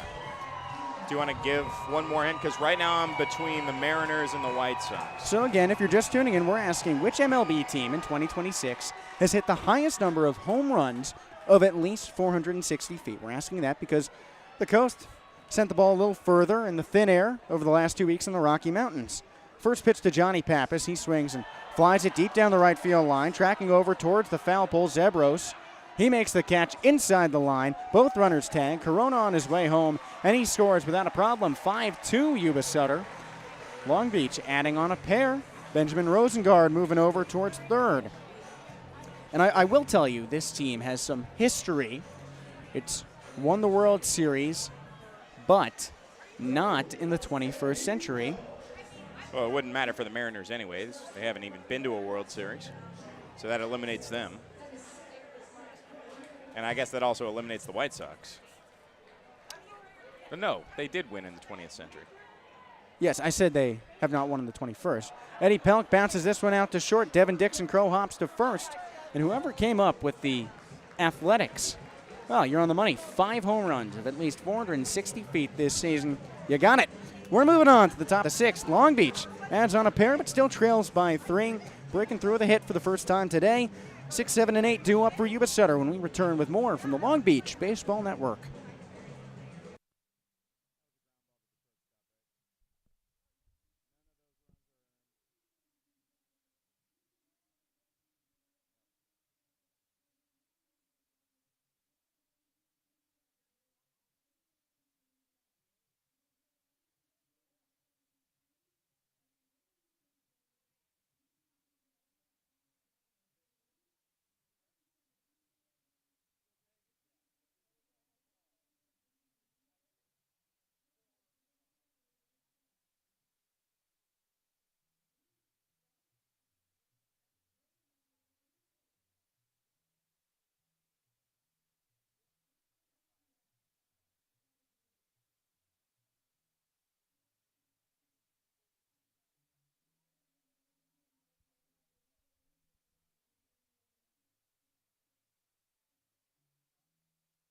Field series opener between the Long Beach Coast and the Yuba-Sutter Freebirds. Start of a 12-game homestand for the Coast. Yuba-Sutter leading 5-2. Jack Martin still out there for the Coast. Jesse Cook with you on the mic next to Joey Miller. First pitch to Christian Castaneda, and the righty-righty affair zips up high on the curveball for a 1-0 count. And Castaneda has had two very different plate appearances, one where he didn't need to swing at all and one where he hit the cover off the ball. The 1-0 misses up high, 2-0 count. The only problem is that the one where he didn't have to swing, he made his way to first. The one where he hit the ball at probably 100 miles off the bat. Spence Kaufman, the Coast shortstop, making his debut with Long Beach, dove after it and nabbed it for the lineout, turning a double play as well. 2-0. Pops this one up, foul to the first base side. And that's also got to hurt a little extra, too, because Spence Kaufman last year was throwing the ball to Christian Castaneda at first base, and now he nabs him of a double play in that first at-bat. That's right. That's got a sting. 2-1. Swung on and lifted over the side netting to the right. 2-2 count. Of course, Kaufman and Castaneda played each other before Kaufman was traded from the Mobiles to the Coast just yesterday. But Castaneda, Zeb Rose, that is, for the Freebirds, their right fielder today, and Kaufman, all members of the Grand Junction Jackalopes last season. Jack Martin last year with Yuba-Sutter. Here he goes, the 2-2, misses downstairs. Full count here for Castaneda. Now Jack Martin against Yuba-Sutter this season has appeared twice, 2-0 record, 523 earned run average against this team entering today. His 3-2 spun foul to the right side. It's a full count here. And the royal purple sky has rolled in off the shoreline here in Southern California with a very light, really noticeable breeze tracing in from center field. The LEDs on up above. 3-2. Swung deep towards the light pole in right field. Tracking back Matthew Bardwell in front of the fence by 10 steps. He makes the catch on the back step. Castaneda sent that one well towards the scoreboard. Rocked at 93 miles per hour off the bat, but Matthew Bardwell has time. And we talked to Emilio Corona, the center fielder, about playing at this ballpark after the area code games when there were 4 games a day for 9 days over the last week and a half. That takes a toll on the field. This grass is used year-round. It's shot for commercials. It's shot for movies like Moneyball, by the way. And then it's used during the college season, during the fall practice schedule for Long Beach State, and, of course, during the spring for their actual games. And now during the summer, we'll be back with more on the Long Beach Baseball Network with Wozniak's return from the inactive list here on the Home Team Network.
Well, for the first time in a long time, we're here in Boomtown by Treaty Oak Revival. Welcome Brett Wozniak into a ball game for the Long Beach Coast. The left-hander has not pitched since June 19th. Now it's August 11th.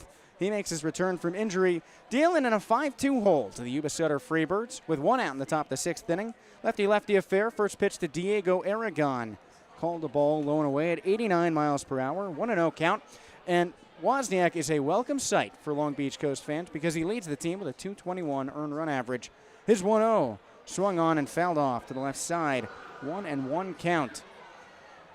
Wozniak, during his last outing against the Yuba-Sutter Freebirds on June 19th, he ended up with 6 shutout innings, 2 hits allowed, struck out 2. He whirls. That's fouled back. 1-2 count here. That .221 ERA, 7th best in the Pioneer League. But he's already missed, about a month and a half. It's been 53 days since we last saw him on the mound here. Well, 53 days later, his 1-2 roped down into right field on the ground in front of Matthew Bartlewell. So the Freebirds leading 5-2 have a man on with one out in the top of the sixth inning. Jack Martin leaves the ball game for Wozniak. He allows 6 hits, 5 runs, 1 earned across his 5 1/3 innings of work. The New Jersey native Martin rebounding off of the injured list as well. Last pitch 2 weeks ago in a drubbing at the hands of the Ogden Raptors. Lefty pitch to Jordan Donahue, who squares to bunt but pulls back as the breaking ball ends up in the dirt. 1-0 count as Wozniak deals in again. And Wozniak, we know that he enters the country music. Well, remember Country Night at the ballpark. He told us that he writes music with Mitchell Tenpenny, country artist. Fires home. Hits for a strike on the slider, high and inside. 1-1 count. Honed his skills as a writer in Nashville. Plays guitar during his free time. And he's going to be headed back to Nashville after the season for the off-season to work on a few things. 1-1. Called the ball low and away. Catcher Johnny Pappas doesn't agree with home plate umpire Ryan Blayberg, and he issues an ABS, Red Pocket Mobile Strike Zone challenge. And the catcher is on the money. That ball lands for a strike low and away. It's a 1-2 count. Public address announcer August McAdoo announcing that the ball call is overturned. Yuba-Sutter did all of its damage in the 4th inning. 5 runs on 4 hits. Next pitch spun off the front foot, and while Johnny Pappas popped up to grab the ball, Donahue fell into him, and those two collided, but they separate and both extend their hands in apology. Everybody's playing nice. 1-2 count. 5-2 Freebirds. Trying to punch Long Beach in the mouth. Yuba-Sutter took 1 series against the Coast back in July. 1-2.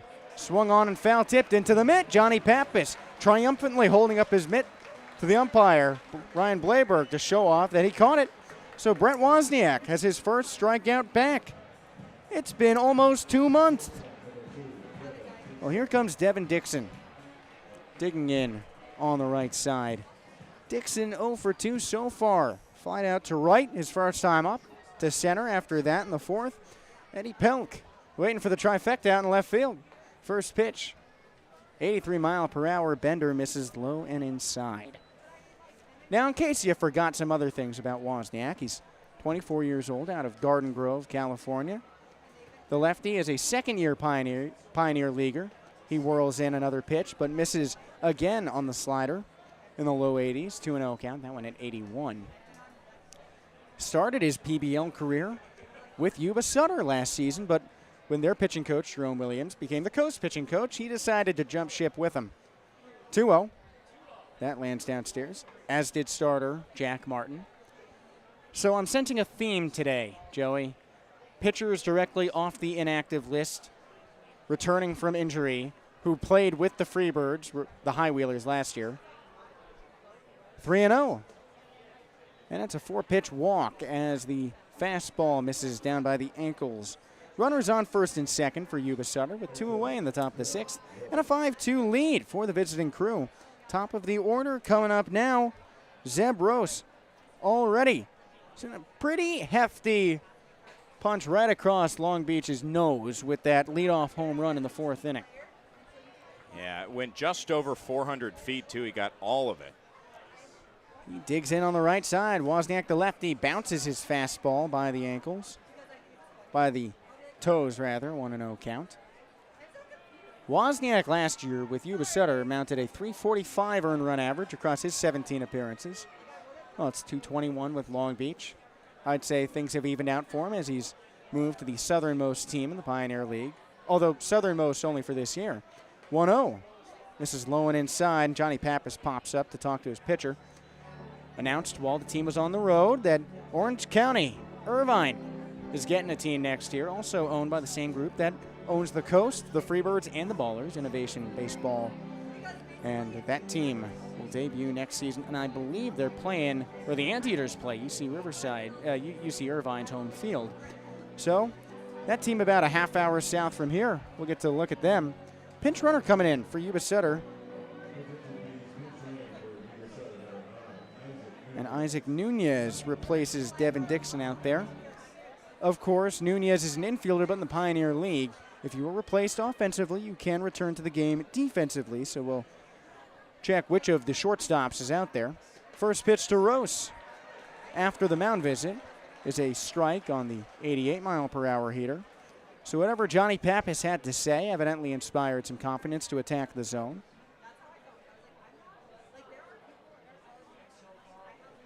Wozniak checking second, turns home again. Works inside and low on the 82-mile-per-hour bender. Count moves to 3-1. Runners on first and second. 2 away, top of the 6th. 5-2 Freebirds.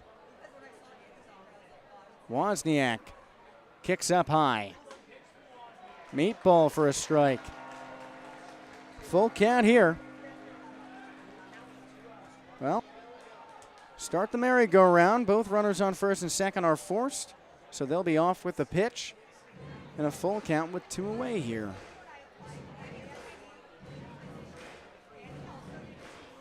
Nunez entering the game. The runner on second has stolen 0 bases this season. He may be out there for his defense. There they go, 3-2. Fastball misses low and inside. Oh, that was close at 90 miles per hour. But now the Ducks fly their way onto the pond. Bases loaded for the Freebirds, leading by 3 in the top of the 6th inning with 2 away. And here comes manager Troy Percival. Is this just a friendly chat, or is that action in the bullpen walking towards the door a sign that the get-back game for the left-hander may be it? There is someone headed for the door in the right field, Jared Weaver bullpen for Long Beach. And that someone is walking onto the field. A right-hander? We'll tell you more about who that is. However, I have a feeling that it's Ryan Fox.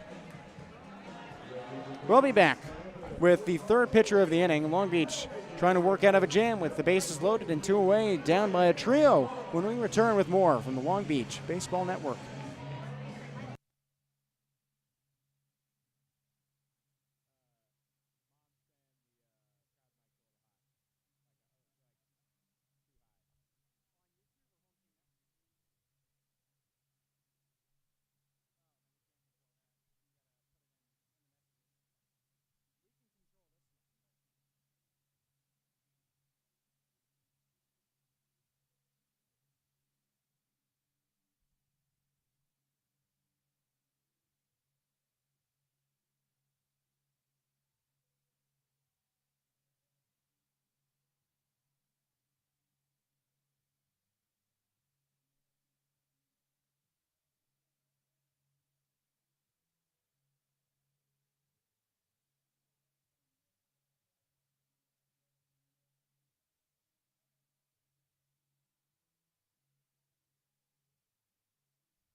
Welcome back to Blair Field.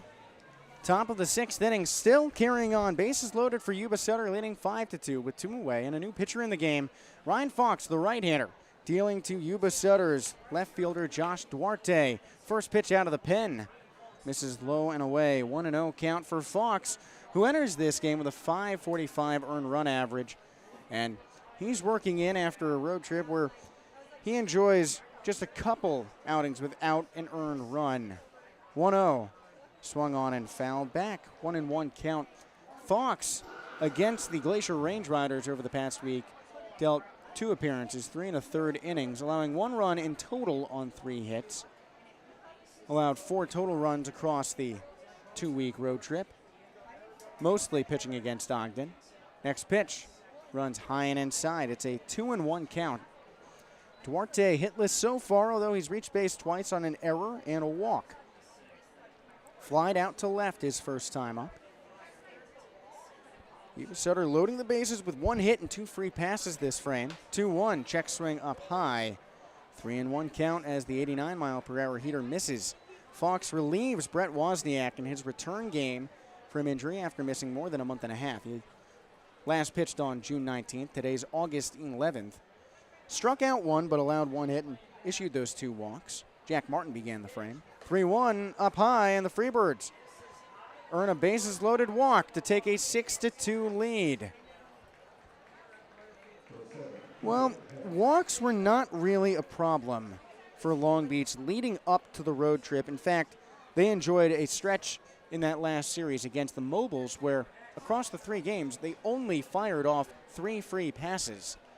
But this inning, they have equaled that mark. 4 on the game. That's 3 in a row, and it brings up Cooper Hext. He singled, I'd say on the infield grass, but more in the air his last time up. First pitch, he swings and drives it deep to right field. Matthew Bardwell hailing back towards the wall, and that ball is gone. Cooper Hext, a grand slam, and it's 10-2 Freebirds.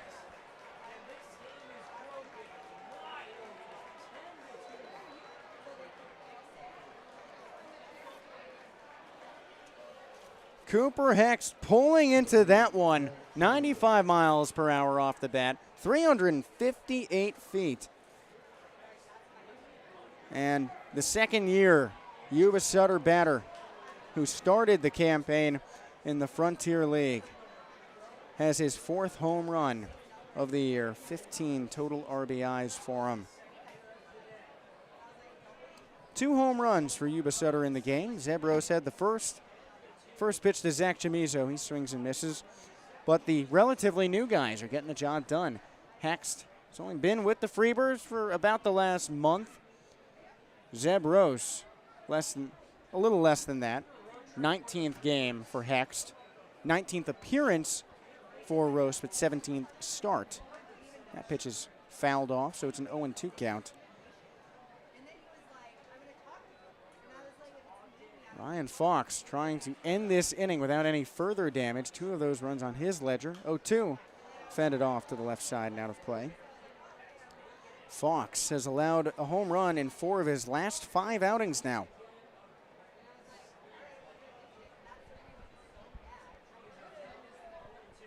Yuba-Sutter opening up an 8-run lead. Fox kicks high, swing and a miss. Well, he earns the strikeout. Yuba-Sutter tacks on its second 5 spot of the game, the last 4, thanks to Cooper Hext's grand slam to right field. We move on to the bottom of the 6th inning, and Long Beach now has to pick up the pieces when we return with more from the Long Beach Baseball Network.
Well, the ditch gets deeper for the Long Beach Coast as we take you back to Blair Field for the bottom of the 6th inning.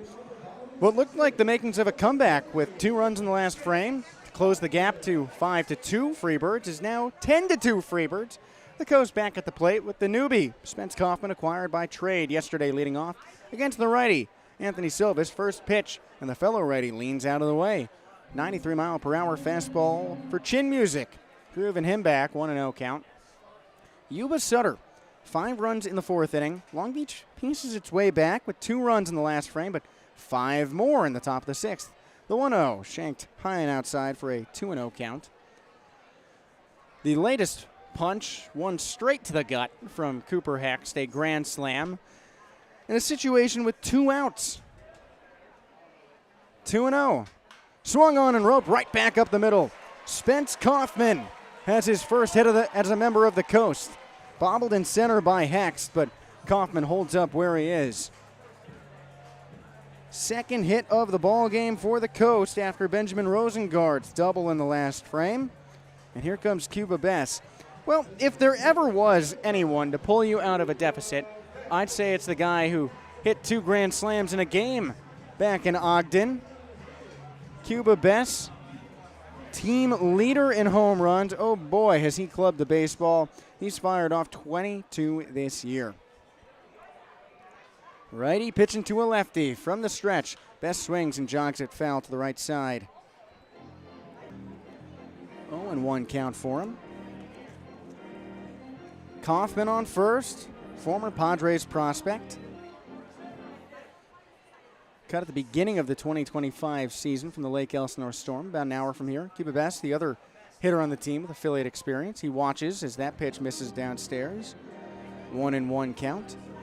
Bess, a graduate of the Red Sox and Rockies systems, as we've talked about. Drafted by the Rockies in the 39th round in 2016, but elected college at GCU. And after his time with the Grand Canyon Lopes, ended up signed undrafted by the Red Sox. Moved on to the Rockies after that once again. 1-1. He checks his swing at another pitch high and inside.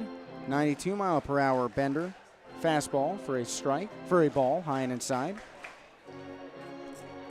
Bess against Yuba-Sutter has hit 7 of those 21 home runs, so nearly a third of his damage has been inflicted upon the Freebirds.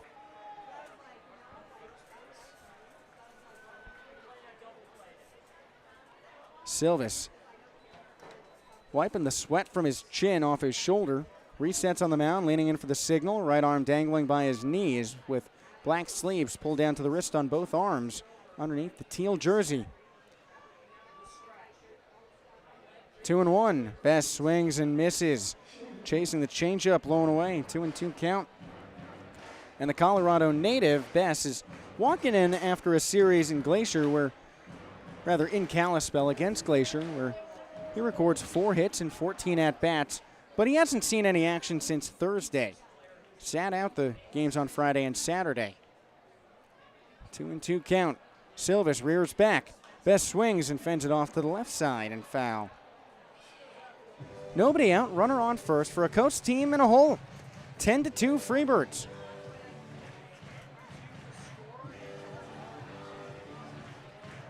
Bess piled on all of his 5 home runs across the road trip against the Ogden Raptors. So Lindquist Field saw the entirety of his power in the Rocky Mountain region. 2-2 here back at Blair Field. He swings, dribbles it to second. Fielded on a hop by Chamizo. The turn to second for 1, and that's all they get. Bess speeds up the line after a slow hopping knock there. So Kaufman off the bases. Matthew Bardowell comes up with Bess on first and 1 away in the bottom of the 6th.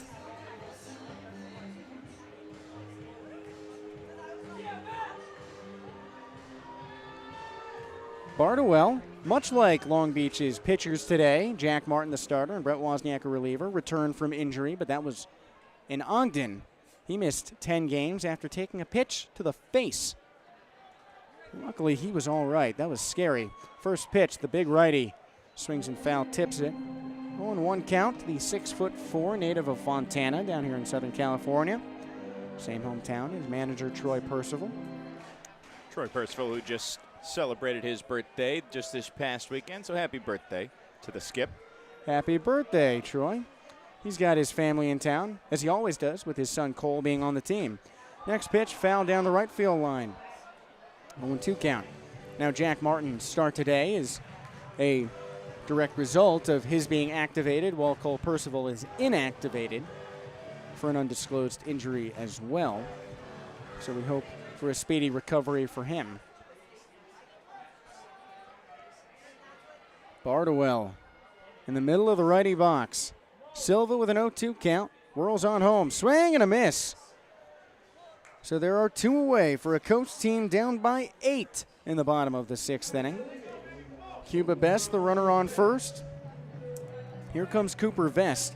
Now that game where Cuba Best hit his 2 grand slams, he mounted the highest number of total bases in a game at 13. Well, Cooper Vest in that ball game had 11, which also would have set the mark if not for Best, set initially by Matthew Bardwell against these Freebirds back in May at 10. Well, Vest on the left side, he watches the first pitch, a curveball for a ball at 80 miles per hour downstairs, 1-0 count.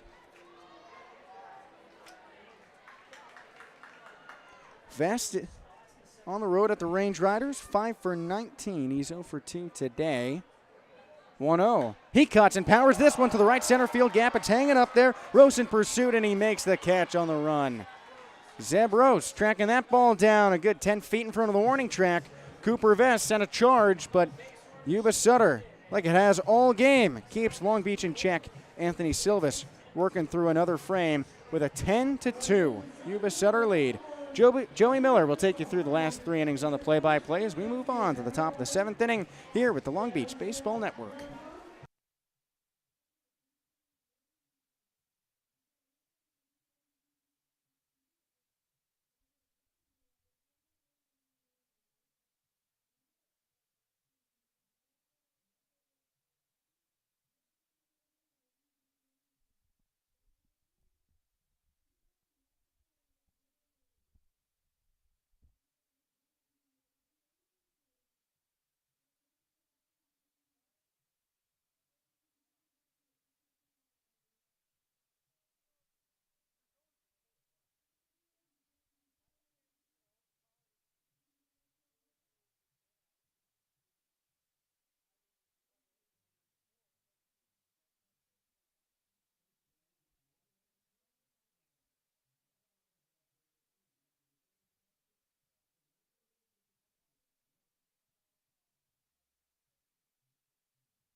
Final 3 innings of baseball of the first of 12 in this homestand that starts off August baseball at Blair Field. And a called strike on Andrew Kirchner. Ryan Fawkes back on the mound. Joey Miller, Jesse Cook here in the booth.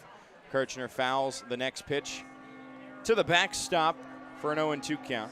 Fawkes came into the game in the top of the 6th. Top of the 6th where a 3-run lead turned into an 8-run lead for the visiting Freebirds, who have only won 1 game prior here. And now his bat shatters in half with a bloop single into left field to start off this top of the 7th. Right down the middle of the bat. Well, if that is not emblematic of how this game has gone for Long Beach, I don't know what else could be. Broken bat, reasonably a pop-up, should be an out, but it lands in no man's land.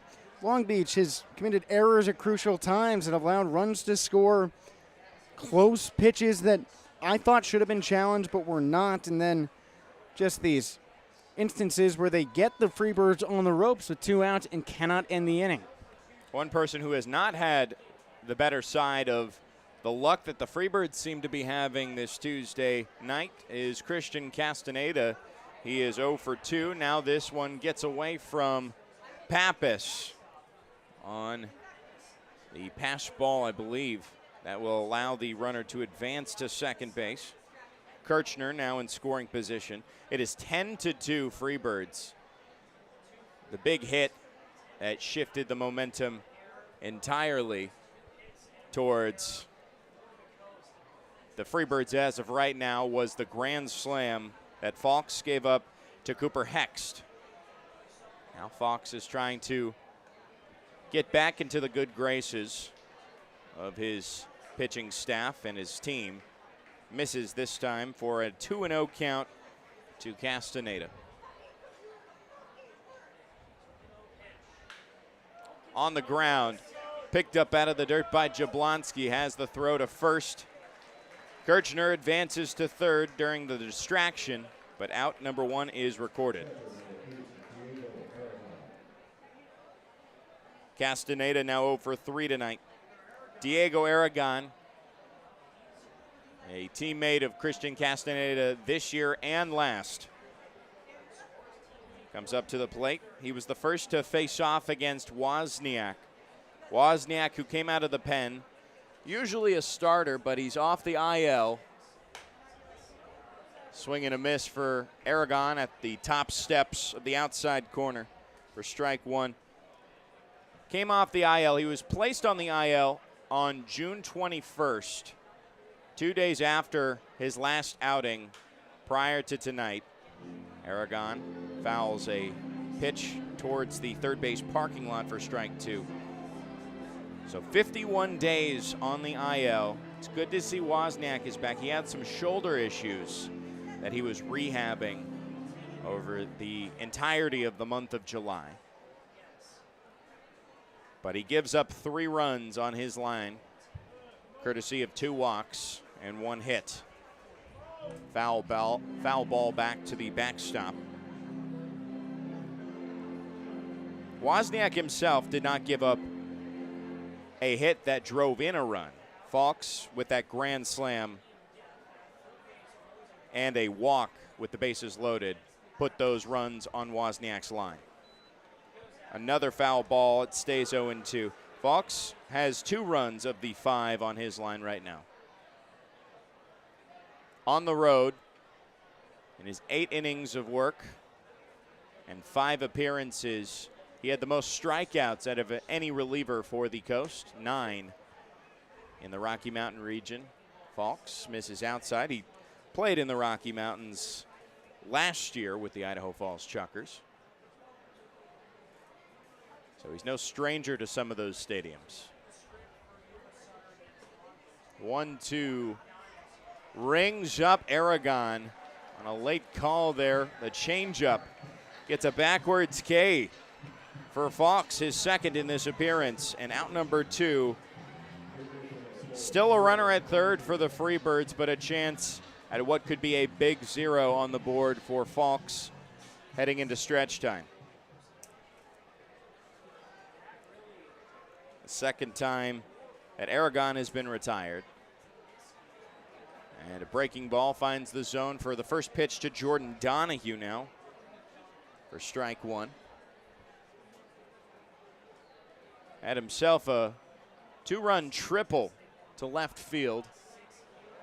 And now he's going to reach base for the second time tonight on a hit by pitch. Gets him in the front leg, the front thigh. It's the second hit by pitch.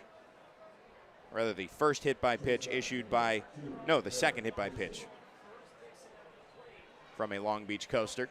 That's right, and the first out of the bullpen, second by a right-hander, though. Devin Dixon, the 9 spot, now has runners at the corners with 2 outs. First pitch to Dixon is a fastball, low and outside for strike 1. Took a 4-pitch walk his last time up. 3 walks in the 6th, only 1 in the prior 5 innings. None in the first 4, thanks to Jack Martin and his great start up until that 4th inning. 1-1 count. The second pitch misses outside. Falks from the stretch. Gets a foul ball off of Dixon's bat to the first base side for strike 2. Dixon 0 for 2, a couple of fly balls to the outfield. And in both of those fly outs, it ended the inning. He has 2 outs here. Quick throw back to first, and Donahue is back standing, being held on by Cooper Vest. 8-run deficit for the Coast, who have only 9 defensive outs to come all the way back. Donahue heads towards second, but it's a swing and a miss on the breaking ball. Falks gets a couple of strikeouts and leaves 2 stranded for a 0 on the board for the Freebirds, who still lead mightily by 8. It's 10-2 heading into stretch time. The Coast will try and get back to work when we come back.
Bottom of the 7th, and a new pitcher at long last on the mound, a righty for the Freebirds. It looks to be Andrew Ravello. We are somewhat sure. He wears number 30. On the roster, on Presto, it says he's number 40, so we're going to go with Ravello. And the roster dealt to us by Yuba-Sutter, there is no one listed as number 30, but Ravello is also numbered at 34 there. So we're going with what we can. And that has been sent to us as Ryan Velasquez. Emilio Corona fouls this one down the right field line to start things off here. And again, apologies to whoever's on the mound. We'll find out for you hopefully in a few moments. And our friends on the TrackMan technology have sent over that they think this is Ryan Velasquez. I think Ryan Velasquez got cut by the Freebirds. He's not on the roster given to us. And that is, no, I know Ryan Velasquez. That's not Ryan Velasquez. 2-1 count. Was that a Ross Perot debate moment? I knew Jack Kennedy. Ooh. Line drive into left field by Corona. It hits the top of the wall. Corona gets his way into second with a leadoff double. 106 off the bat. For Corona, that's his first hit of this homestand. After 18 hits over the 12-game road trip, finally in the hit column tonight. Only the 3rd hit for the Coast. Could it be the start of something new in the final 3 innings?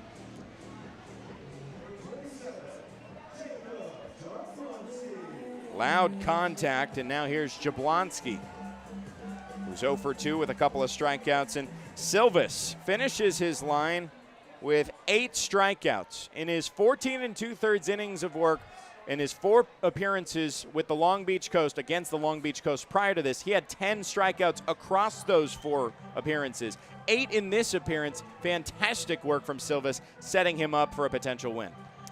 And just to continue the joke I was making, Lloyd Benson, Ross Perot's running mate in the debate, said to Dan Quayle, I knew Jack Kennedy. I work with Jack Kennedy. You're no Jack Kennedy. Was that your Lloyd Benson there?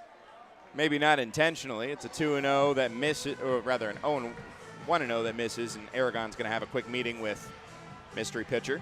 We knew Ryan Velasquez. We worked with Ryan Velasquez. We shared the bus ride with Ryan Velasquez. I got ice cream with Ryan Velasquez. Well, I've had conversations with Ryan Velasquez. The former. I've never actually gotten ice cream with him. Yeah, he was with the Red Pocket Mobiles, the Colorado Springs Sky Sox last year, with the Freebirds, but Frank Gonzalez has let him go since the last time we saw the Freebirds in July.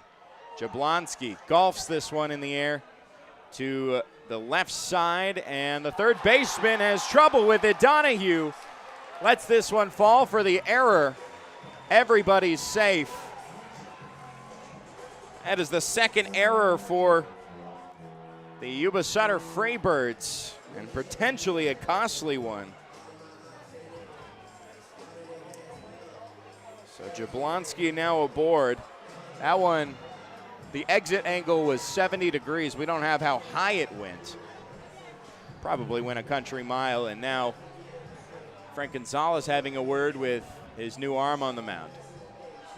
Well, however tall the Hollywood Hills are, I'd say that baseball may have eclipsed him. That just hung up there. Let's see if I can confirm. No, not by the starting lineup sent to me by Frank Gonzalez. There was no bullpen. So again, we're going to go with Ravello.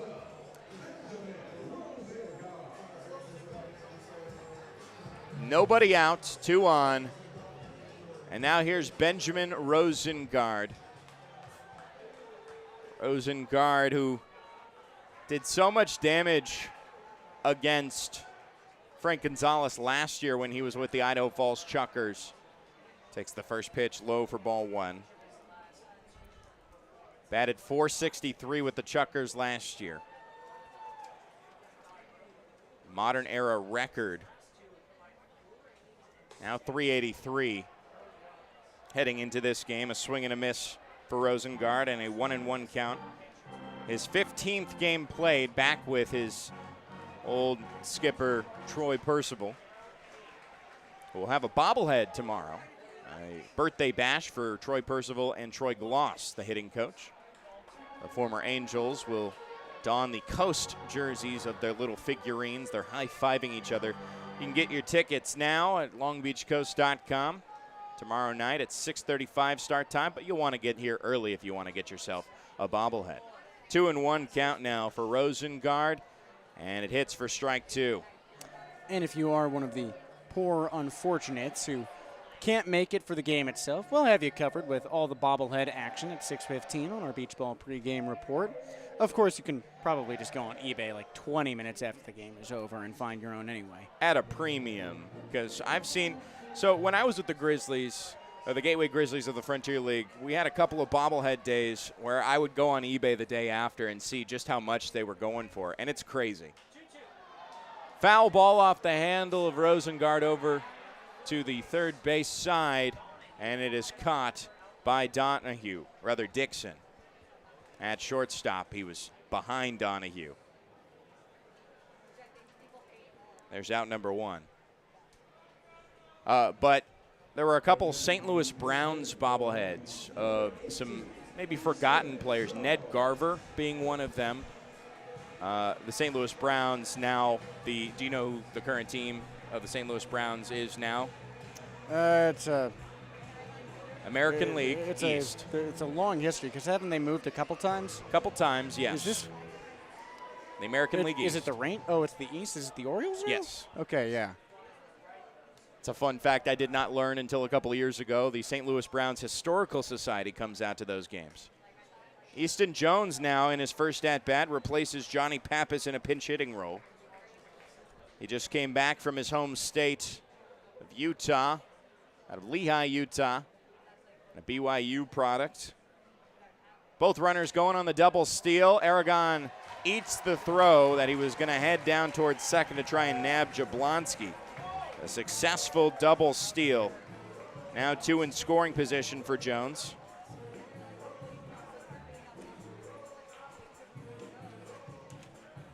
Easton Jones came to this squad just last month per a recommendation of his BYU teammate Cooper Vest. Jones takes the next pitch outside for a 3-0 count, staying patient at the plate. Jones on the road trip hit .348 in 23 at-bats, 6 games played. Called strike on the 3-0 count, and now he can take the bat off his shoulders if he so pleases. Had a home run on the road trip as well. A swing through a fastball late for strike 2. And that home run played a role in the largest win of the season for Long Beach, that 28-11 two-day drubbing of the Ogden Raptors, interrupted and postponed by a lightning delay. 3-2 down the right field line and foul. It was a doubleheader eventually on that Thursday on July 30th. That resulted in a 17-run win and a 17-run loss for the Coast. It was a long day on the mic, as I'm our sure. viewers might recall from me. 3-2 swing and a miss on the 7th pitch to Jones. And the Freebirds get a strikeout here in the bottom of the 7th for out number 2. But can you guess what my favorite part of that trip to Utah was? The coffee shop that you always talk about. Well, I do love Bjorn's Brew. I thought you were going to guess Swig, the soda shop in Utah. No, because or even it's the disgusting. mountains. Swig is fantastic. I loved it. But not the mountains, but the dogs in the press box. Eddie Pelk, the leadoff man, takes the first pitch outside for ball 1. Now, okay, Swig is good, but I'm just not too much into soda these days. If you like soda, Swig is for you. 1-0 fouled back, the famous dirty soda brand. Yes. Where they mix, creamer with different types of soda? Yes. Yeah. And I'm big on that. But the dogs, a couple doodles named Brandy and Maple, you could hear them at the end of the doubleheader because they'd been so good all series, and then they got excited and started barking. Pelk gets under this one and fouls it again to the back net, and the Freebirds are a strike away from leaving 2 stranded in scoring position. Right as I was wrapping up the game and starting the post-game show, you can hear Brandy and Maple, who standing up, start to bark because they got very excited by the sudden commotion at the end of the game. Finally, after 6 hours of baseball. 1-2, fended off to the left side towards the kid zone. Pelk stays alive. He's 0 for 2 with a walk today. His 95th walk of the season. He broke into the record book the last game he played here at Blair Field just before the road trip with his 87th walk of the season. Another one off the end of Pelk's bat into the bleachers for another souvenir. 87 beats out Evan Scavato and a couple of affiliated guys, Jack Cust and Steve Staggs. A record that has not been crossed or eclipsed since 1971, since the stats in the Pioneer League have been kept from 1964 to present. 1-2 misses low and inside. The league has been around since 1939, so it's very possible that somewhere in that gap where those records are nowhere to be found could be one way or the other. But officially, I say we go with what we know. yes. Long 2-2 count here for Pelk. Takes it inside, and he works his way into a full count. On now 7 pitches, the next will be the 8th.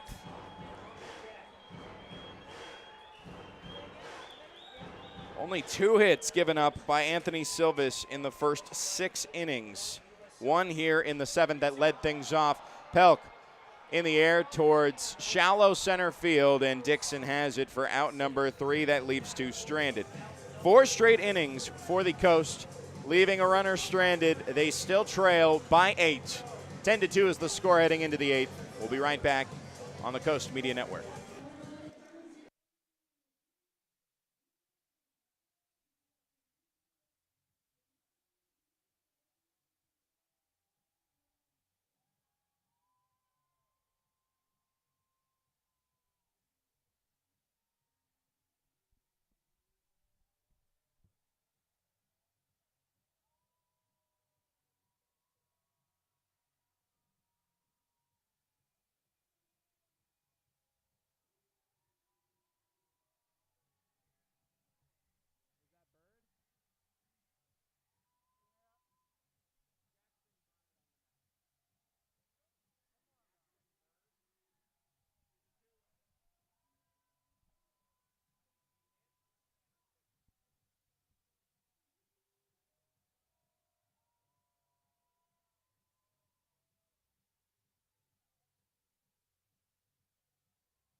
Top of the 8th, and still a one-sided affair for the Freebirds, who are threatening to get their 2nd win here at Blair Field against the Long Beach Coast, who right now are on a 2-game losing streak, and if they fall here, it would be their longest losing skid of the season. They have not lost more than 2 games in a row. It has happened now 4 times in the season. And Bird is going to do what he can to at least get a hold here as he pitches inside to Rose, the leadoff man for the Freebirds, who got things started, their first lead and first and only lead back in the 4th on a home run, his 2nd in a Freebirds uniform. Rose fouls the next pitch towards the on-deck circle where Josh Duarte stands. A 1-1 count on the St. Louis native out of Marysville University. Marysville Saints, just in west St. Louis. 2-1. Now lives in Nashville, Tennessee. Just got married last fall.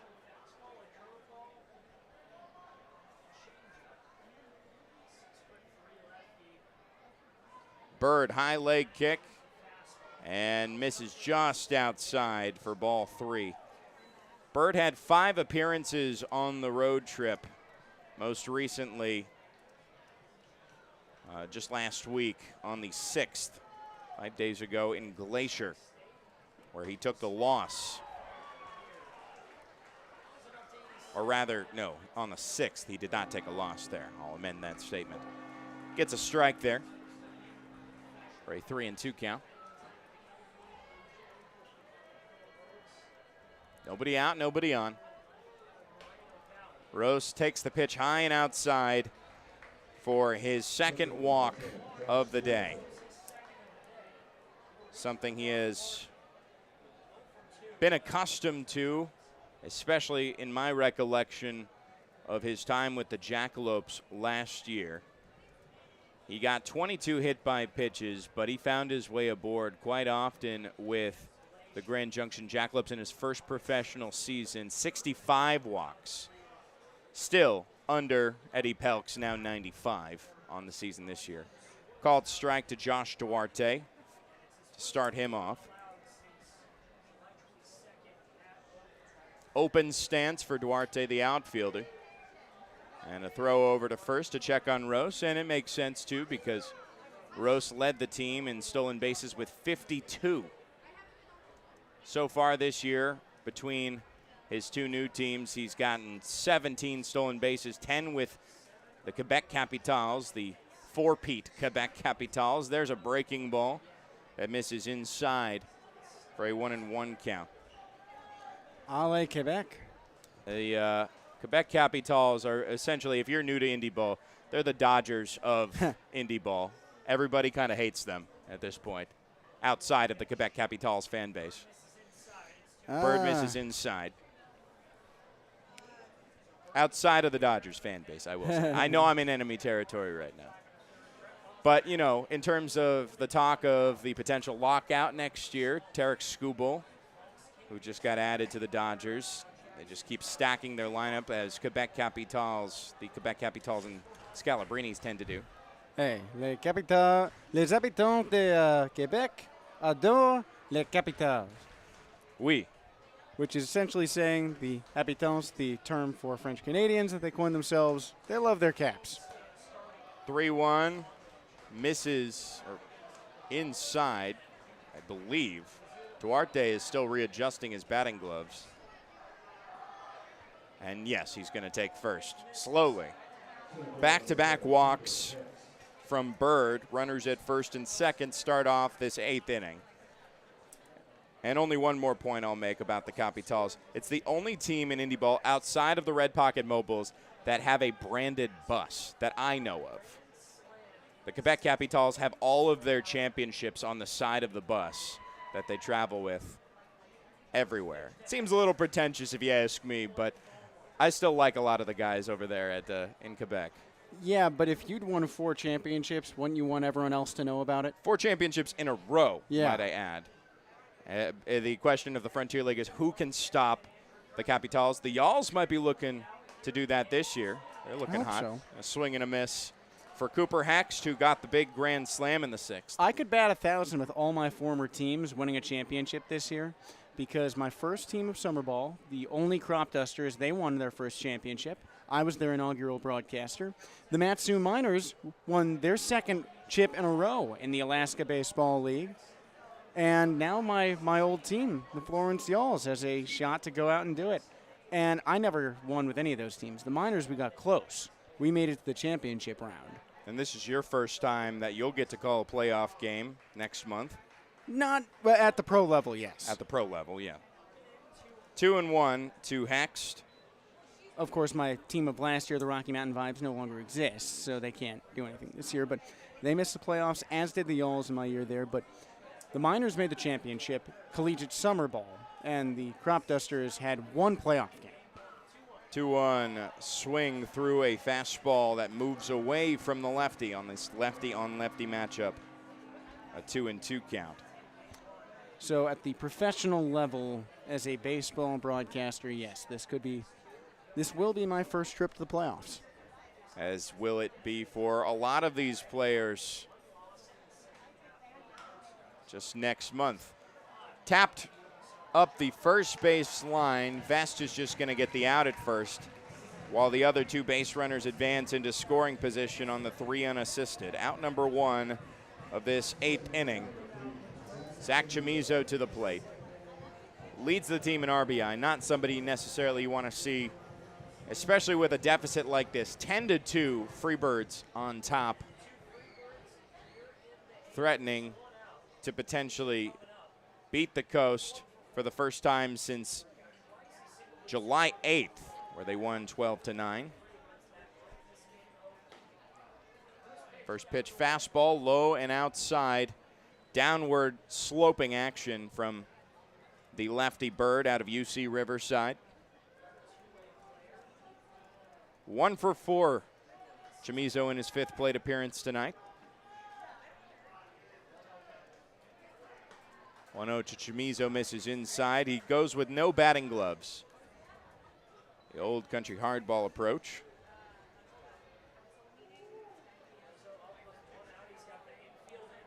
That last and the only time that the Freebirds have beaten the Coast here at Blair Field was a back-and-forth contest. Not nearly as elongated as this lead has been for the Freebirds.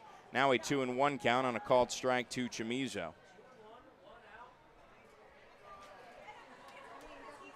I don't think Frank Gonzalez would play around here. We might see Tristan Wolf come to the mound at some point soon. Chamizo fouls the next pitch to the top of the third base net for strike 2.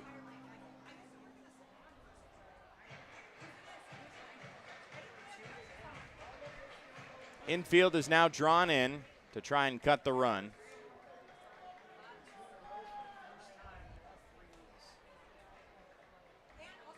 Bird goes at it with the breaking ball, and now it's in the air to left center. Corona comes in and will offer a hard throw. That's cut off by Cooper Vest. Another run crosses the plate on the sacrifice fly. Make it 11-2. A 9-run lead for the Freebirds. To put this in context, if the Coast can get it done in their final 6 offensive outs and come all the way back, it would be their biggest comeback. Their biggest comeback was 8 runs back on the 3rd of June in the very first homestand against the Red Pocket Mobiles. A mighty deficit, but the fans are still encouraging this team. Banging on the bleachers here at Blair Field on this Tuesday night. A breaking ball misses for ball 1 to Kyle Carlson, now who comes in for Andrew Kirchner. Kirchner, who was 3 for 4, so an interesting spot to put Carlson in.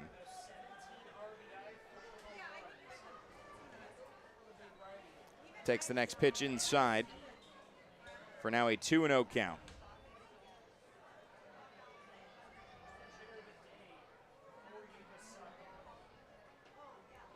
Bird working from the third base side of the rubber.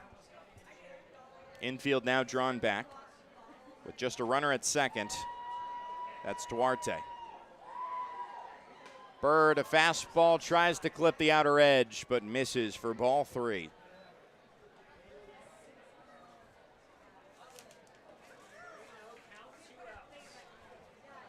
Carlson, a .283 hitter with 4 home runs, joined the team just last month. Now a called strike on the 3-0 count. Right at the knees and over the plate.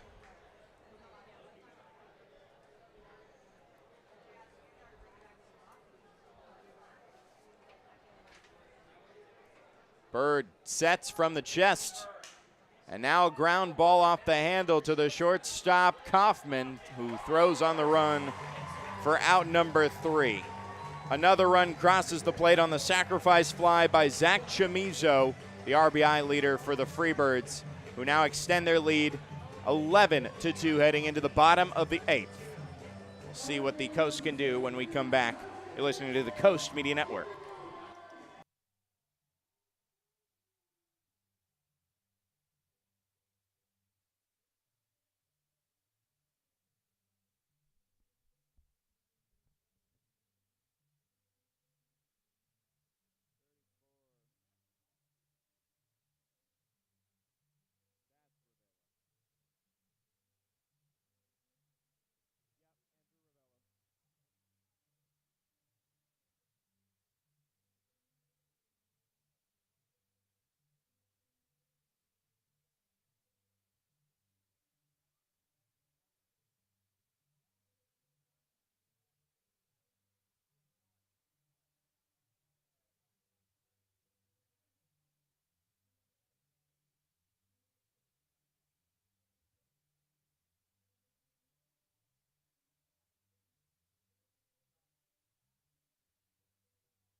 Good amount of work to do for the Coast, but they only have 6 outs to do it. 11-2 now after Jackson Bird gives up one more to these Yuba-Sutter Freebirds, trying to start off the homestand on a sour note.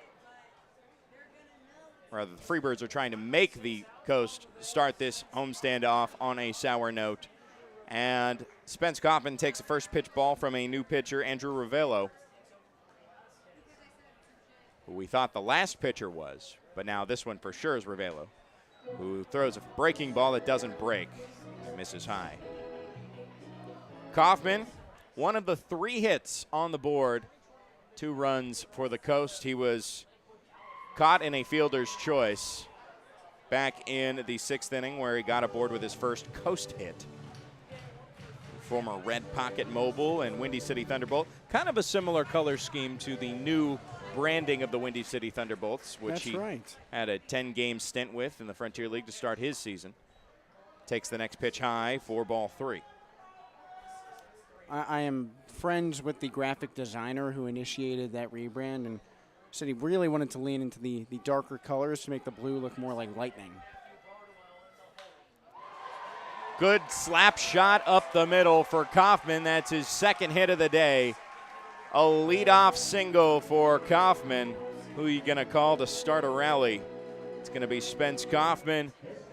And let's see if Cuba Bess can tally anything off of that, especially with a new arm on the mound. Clearly, Silvis was the kryptonite in the first 6 innings. 2 hits, 2 runs, none earned, 2 walks, and 8 strikeouts. That set the tone for the Freebirds to allow those 2 big 5-run innings in the 4th and the 6th. Now, sure, a grand slam sure helps things. And Cuba Bess is responsible for a couple of grand slams. Just a couple weeks ago, we've been talking about it all night, but this time it's going to be sent sky high towards the outfield grass on the right side. Chamizo grabs it for out number 1. That'll bring up Matthew Bardowell. Bardowell has had a rough night thus far. 3 strikeouts. Now has to avoid the sombrero.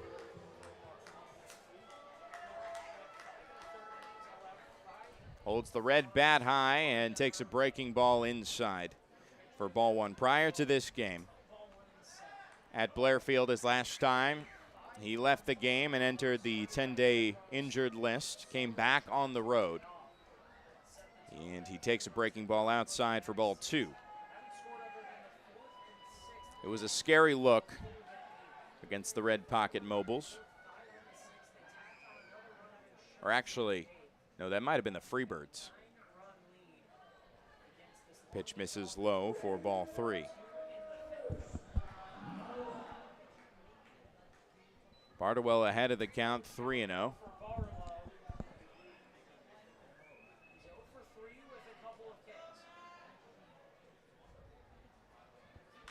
3-0, taken the other way to right center. Back towards the warning track, and Rose can't have it. It's off the wall. A double for Bardowell. Kaufman goes first to third, as that was just a couple feet shy of leaving this yard. Well, if you're going to be given the 3-0 green light, you have to hit the gas when you do it. And Bardowell did exactly that. It's a tough spot to swing with a 3-0 count. Conventional knowledge would tell you to hold up. Your coaches would probably tell you to hold up. So you have to pile through with a hit. And Bardowell does exactly that. Now he sets up a really solid batter in Cooper Vest, coming off a week where he puts together 5 hits in 5 games with 2 men in scoring position. Crowd chanting along now for the first pitch to Vest. High in the zone, but a strike, number 1. Yeah, Matthew Bardowell on that 3-0 count saw a fastball that was high and outside and just drove it the way of the pitch, like you mentioned on that green light there. 0-1 to Vest. Another called strike on a breaking ball, high in the zone again. Vest 0 for 3, reached on an E6 and scored one of the only 2 runs on the board, all of which happened in the 5th inning. None of them were earned off of Silvis. Fastball with arm side run, runs a bit too far outside out of Ravello's hands. 1-2 count. The previous pitcher for the Freebirds goes 1 inning, only gives up 1 hit. And now here in the bottom of the 8th. This one in the dirt, and it's going to be a wild pitch that scores a run for the Coast. 11-3, back to an 8-run deficit for the Coast. Bardowell heads to third as well on the wild pitch for a 2-2 count for Vest. Encouraging to see the leadoff hit come around to score. Spence Kaufman had a leadoff hit in the 6th. He did not come around to score. 2-2 in the air down the left field line. And might be trouble. It is. It falls in shallow left field. Bardowell scores on the RBI double from Cooper Vest. Donahue, Dixon, and Duarte, the 3 Ds for the Freebirds. Watch that fall in the Bermuda Triangle. It's the 3rd hit in 4 batters face for Ravello. 11-4 now as they double their run total. Could this be the start of something big here in the bottom of the 8th? Couple of RBI for Cooper Vest with his first hit of the afternoon.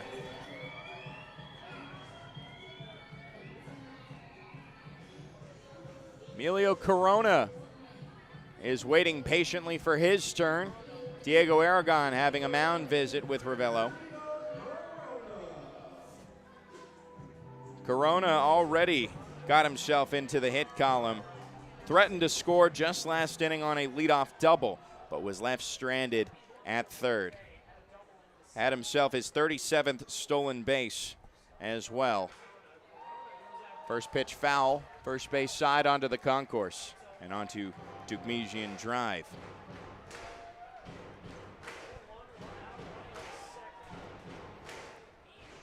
(0-1) for Corona, who heading into this game hit .360 against the Yuba-Sutter Freebirds. Now this one down the right field line, hooking towards the hitting facility, out of our vantage point, but it falls foul.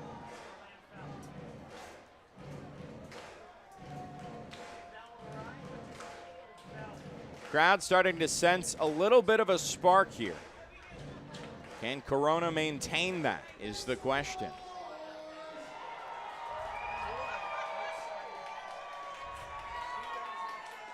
Corona, his first professional home run came off of the Freebirds back on May 19th, the very first game. Here we are 72 games later, where he has been a big help to this offense ever since. 1-2 count to Corona. Off the end of his bat, he just barely stays alive on that breaking ball. Reached outside. Cooper Vest is just standing atop second right now, waiting for his opportunity to continue the run-scoring party.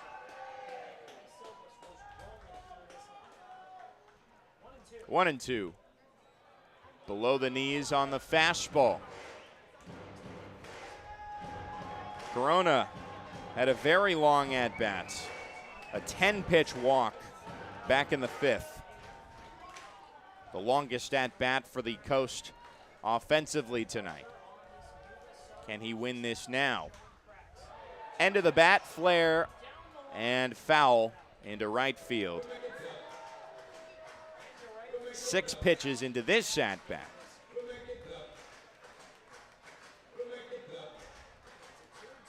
Corona has seen 24 pitches now in his 4 plate appearances, his 4th right now. A strikeout in the 2nd, a walk in the 5th, a double in the 7th. And now the next pitch misses inside, but Aragon is going to challenge it. It's the 4th attempt of a challenge, and it's going to be a failed challenge at that. The call stays the same. It's a 3-2 count. The Freebirds have one more to expend. The Coast are perfect on challenges tonight, 2 for 2. Payoff pitch misses outside on the slider. And now Corona aboard for the second time on a walk, the third time tonight. Corona now accounts for 2 of the 3 walks issued to the Long Beach Coast. Jacob Jablonski has runners at first and second with 1 out in the bottom of this 8th inning, where 2 runs have come across to score off of Andrew Ravello. Jablonski reached on an error. The only one, rather one of 2 for the Freebirds.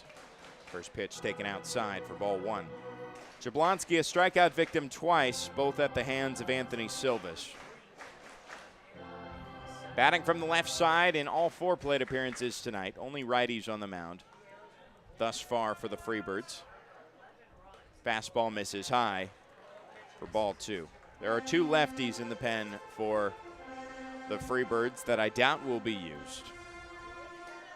Sean Weiss and Isaiah Williams. But other than that, nothing but righties for the Freebirds pen. 2-0. Breaking ball in the zone right over the plate. Jablonski waiting for a called strike, and now he can step in with a green light.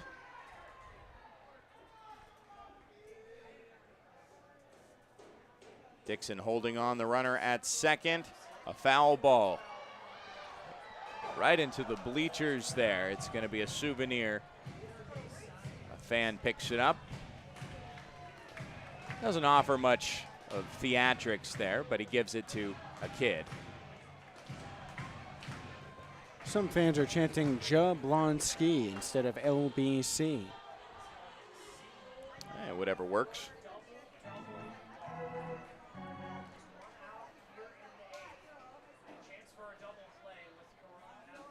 Ravello looks around. Here's the 2-2. Breaking ball misses outside. And in stark contrast to the starter Silvas, who is very fastball dominant and quick paced to get him through the first 6 innings, mostly unscathed. This one's a bit of a slower approach by Ravello and more breaking balls in the mix. Full count to Jablonski. Slapped down the right side towards the end of the Coast dugout. Another long 3-2 count. 3 hits in this inning. 2 in the prior 7 innings. Rather 3 in the prior 7 innings. 6 now on the board. In the hit column for the Coast. 3-2 again. Jablonski stays alive and fouls it to the on-deck circle, where Benjamin Rosengard goes and picks it up. Jablonski needs to play a role here, not just to carry on this rally, but if anything, to avoid a ground ball. 3-2 misses high. The bases are loaded now for Benjamin Rosengard. Back-to-back walks from Ravello, and I think this is going to be it for Ravello. Gonzalez makes the slow trip out to the mound, draws in the infield. We're looking over at the Steve Traxel bullpen, and Gonzalez reaches out for the ball. So we'll tell you who the new arm is on the mound. It'll be Rosengard with the bases loaded and 1 out here. 11-4, 2 runs have crossed for the Coast thus far. Stay tuned, you're not going to want to miss this.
The hype video's on here in the bottom of the 8th.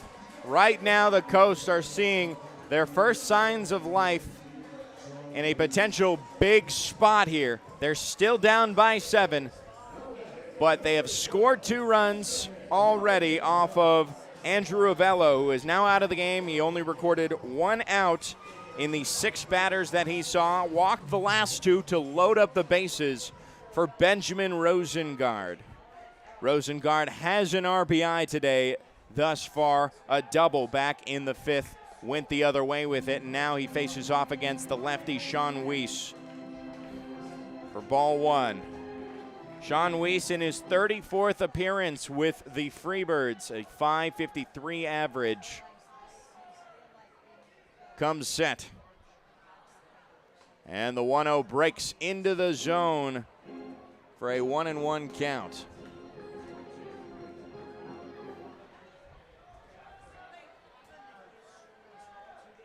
Weiss brings the glove to his chest. A breath for the lefty. 1-1 in the zone, right at the knees. And a 2-strike count. Rosengard will need to stay protective. It's the first time we've seen the bases loaded for the Long Beach Coast tonight. The best opportunity, if any. The end of the bat, it's on the ground, and a double play is initiated to end the inning. Murphy's Law in effect here for the Coast, but they do score 2. Weiss gets it done on the first batter he faces. The 4-6-3 twin killing sends us to the 9th. It's 11-4. Jackson Bird back on the mound to try and hold off any more runs for the Freebirds. You're listening to the Coast Media Network.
Nightfall here, and we're in the final inning. It's 11-4. Yuba-Sutter on top. And Christian Castaneda, the first to face off against Jackson Bird, who comes in for his 2nd inning of work. Gets a strike 1 on the breaking ball. Right now, we've just seen the offense show some signs of late life. Castaneda grounds this one up the 3rd baseline. It goes foul. Rosengard catches it in foul territory, and Rosengard was the last one up with the bases loaded. Faced off against the new pitcher on the mound, Sean Weiss, who got him to ground out into a double play that killed any momentum that would have started in that inning. But the lead is doubled, rather the run total is doubled for the Coast. And they're trying to chip away at this deficit and maybe start a miracle in the bottom of the 9th. Castaneda, a line drive and foul towards the Steve Traxel bullpen in left field. Joey Miller, Jesse Cook here in this final inning of the first of 12 in the next 13 days. Lights are on. Clear black night here in Long Beach. No clear white moon, though. Not in our sights. Up the middle, and Bird picks it between the legs. Gets it to first for an incredible out number one. Look at that. Look what I found. Jackson Bird just kind of reaches below his 6'3" frame. Nice play there, I'd say. Well, he twisted around like he would at the end of his rotation, but instead of finishing set for a ground ball, like some pitchers swing their back leg around to be, he just stayed in that position, and the ball rolled pretty quickly but slowly from his vantage point back at him, and he just stuck down his glove. So out number one, and now a looping curveball goes right into the heart of the zone to Diego Aragon for strike one.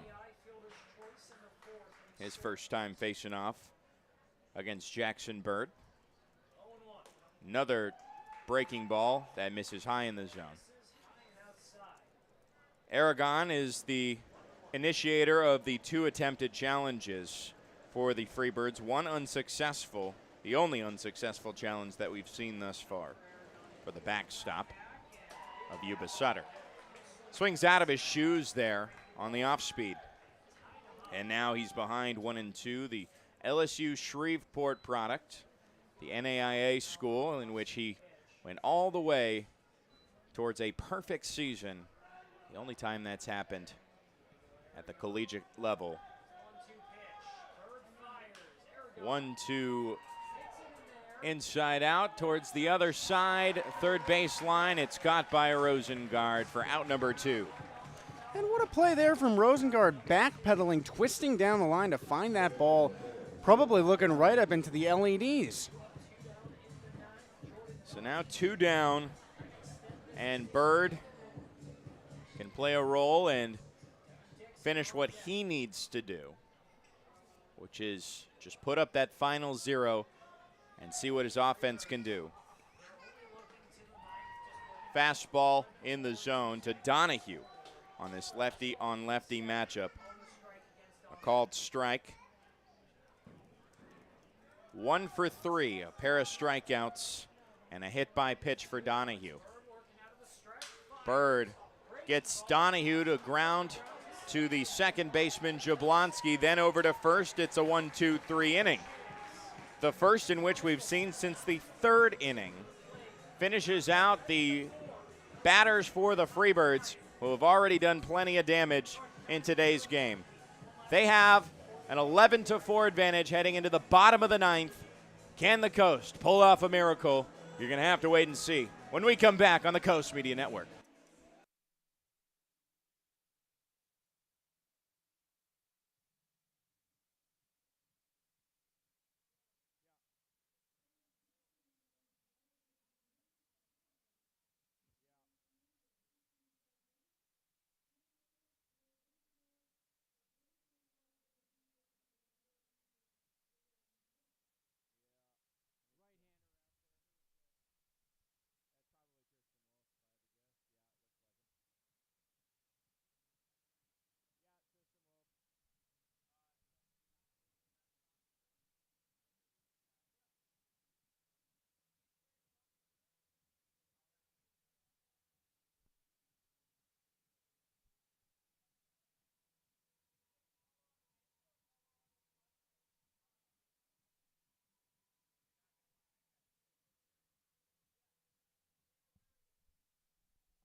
Well, here we are, folks, the bottom of the 9th. And right now, the Coast are down by a bloop and a few blasts. 11-4, a 7-run deficit But the Coast looked like they were on an upward trend.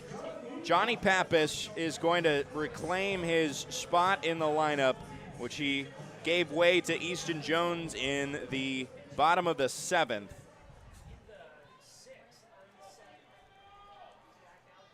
Pappas from the right-handed side will face off against the new arm on the mound, Tristan Wolf, who bends in a breaking ball for strike one.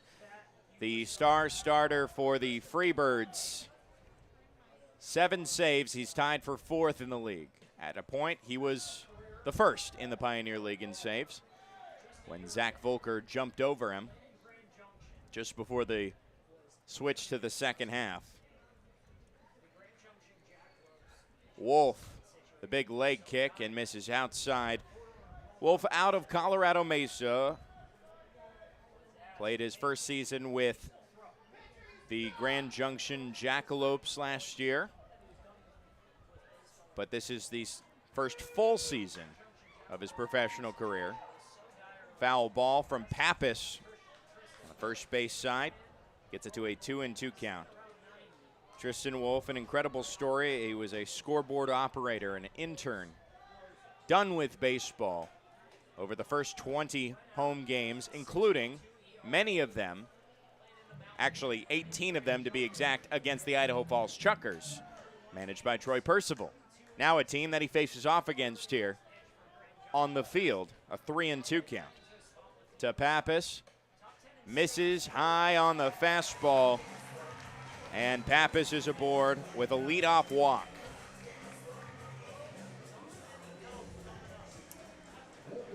Top of the lineup, Eddie Pelk now has the crowd stomping their feet, banging on the bleachers here. Pelk has only reached once tonight. On the walk back in the 4th, he's 0 for 3 otherwise, and he takes strike one. He had a 60-game on-base streak, but actually a 75 on-base streak that dated back to last year that ended on the very first day of the road trip to Ogden just 2 weeks ago today. Tristan Wolf misses outside for ball 1. The right-hander from Thornton, Colorado, has a runner at first and nobody out. The 1-1 fastball misses outside. It's a 2-1 count. Diego Aragon, another Colorado native for a Colorado Battery crew. Both now out here in the Golden State of California. 2-1 down the left field line, but it hangs in time for Duarte to come over to his right for out number 1. Now a former teammate of both Aragon and Tristan Wolf comes up to the plate here. Spence Kaufman, who in his past 2 at-bats has just sent a couple of simple line drives up the middle for a 2-for-4 night. He did a lot of damage here against the Coast. One of the more solid hitters in the Mobiles lineup now gets to play for a playoff contending team right now. Takes a strike on the breaker. Wolf comes set from the stretch. Fires to the plate. A swing and a miss on another breaking ball.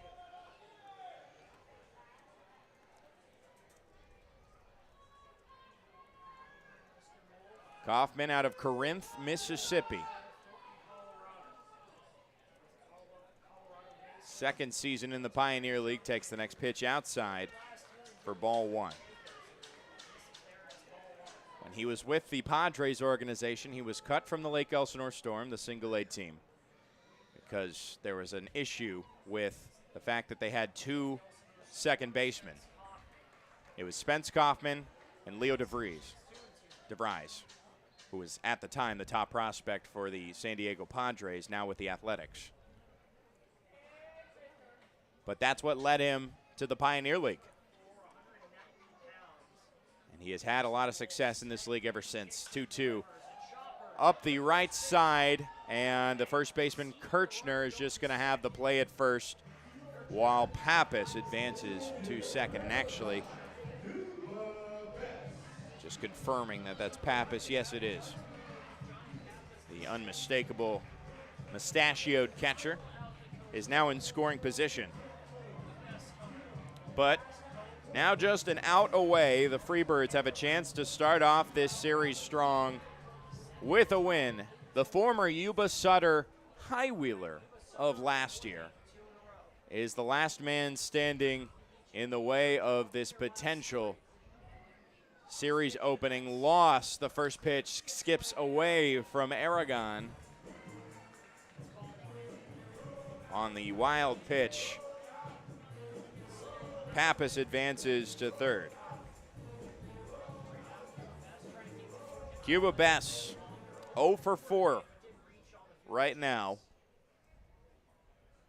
having sent a few pop flies in the infield.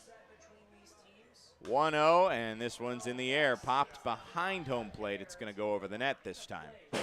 Right on top of the press box, as you hear there. Even 1-1 count for the DH out of Fruita, Colorado. Fruita, Colorado, just a 30-minute drive, maybe less than a 20-minute drive, I'd say, from Grand Junction. Bess gets this one on the ground, and Kirchner steps on first. That's the ball game, the longest losing streak for the Long Beach Coast. 3 straight losses officially for the first time ever. This game ends just a minute over the 3-hour mark. 11-4, the Freebirds take the series opener in their final trip to Blair Field. Now they start a winning streak of their own. 8-game losing streak turns into a 2-game win streak. A win on Sunday against the Ballers, now one here. And we will wrap things up in the post-game show quickly when we come back on the post-game show just after this break. Stay tuned.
Post-game report here, and a somber one at that, to start off the final 12-game homestand and start off the month of August on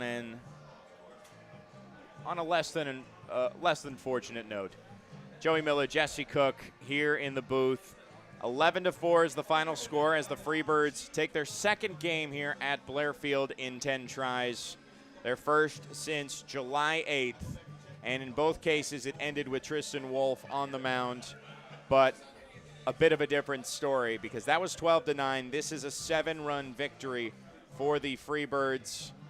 Silvis was dominant in his 5th appearance against the Long Beach Ghost, whom he had gotten a loss against. He finally gets a win this season and has deserved it with the 8 strikeout performance.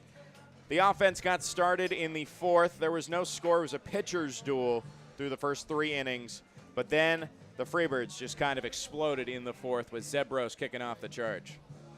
Absolutely. We saw a game just unravel for Long Beach. It started off with both pitchers dealing, and I have to feel a little bit for Jack Martin because his last time out, he serves up 3 home runs. This is his get-back game, and so yeah, he gives up a home run to Zebros, but he forces weak contact after that. Yuba-Sutter does not hit the ball very hard in that 4th inning. The hits in that frame are kind of slow rollers. Zach Chamizo knocked it hard for his base knock, but Andrew Kirchner after him did not exactly punish the baseball, and Martin just gets the short end of the stick while the Freebirds find the large barrel of the bat. And for Long Beach, this is just another one of those instances where you have to shake it away and move on. They can play comfortably knowing that they've already secured home field advantage during the first round of the playoffs. But now they're dealing against a Yuba-Sutter team that is definitely hungry, even though they are very far at the bottom of the standings. Second to last in both the second half and overall setups as well. So if they want to avoid elimination for as long as possible, they know they have to start now. They just endured an 8-game losing skid that ended on Sunday. And now they start a 2-game win streak. But for the Coast, that extends their losing streak to 3. It's the first time that's ever happened in Coast history. They had only lost 2 in a row prior to this, 4 separate times. Well, now that is erased from the record. It's an unfortunate way to start August, where it looked like at times in this game the team was playing down to the competition despite the fantastic start from Jack Martin. I mean, to find a silver lining here, 12 pitches, or rather 10 pitches in the first, 13 in the second, 13 in the third. Martin did his job to set the tone, but it was just that one bad inning that led to a downfall, and then the shutdown in the bottom of the fourth. That's what really turned the tides. So that's all we got for you. It's 11-4, the final score here at Blair Field. They'll get a shot to even up the score, or rather even up the series in this 3-game skid, the final one between the Battle of the Birds, the Yuba-Sutter Freebirds, and the Long Beach Coast. Of course, Derek the Parrot, the reason for the other bird. But for now, we'll sign off, and we'll see you tomorrow on the Beach Ball pregame show at 6:15. Tune in, first pitch at 6:35. Thank you so much for tuning in. But now it's time for us to tune out. Joey Miller, Jesse Cook, have a great rest of your night.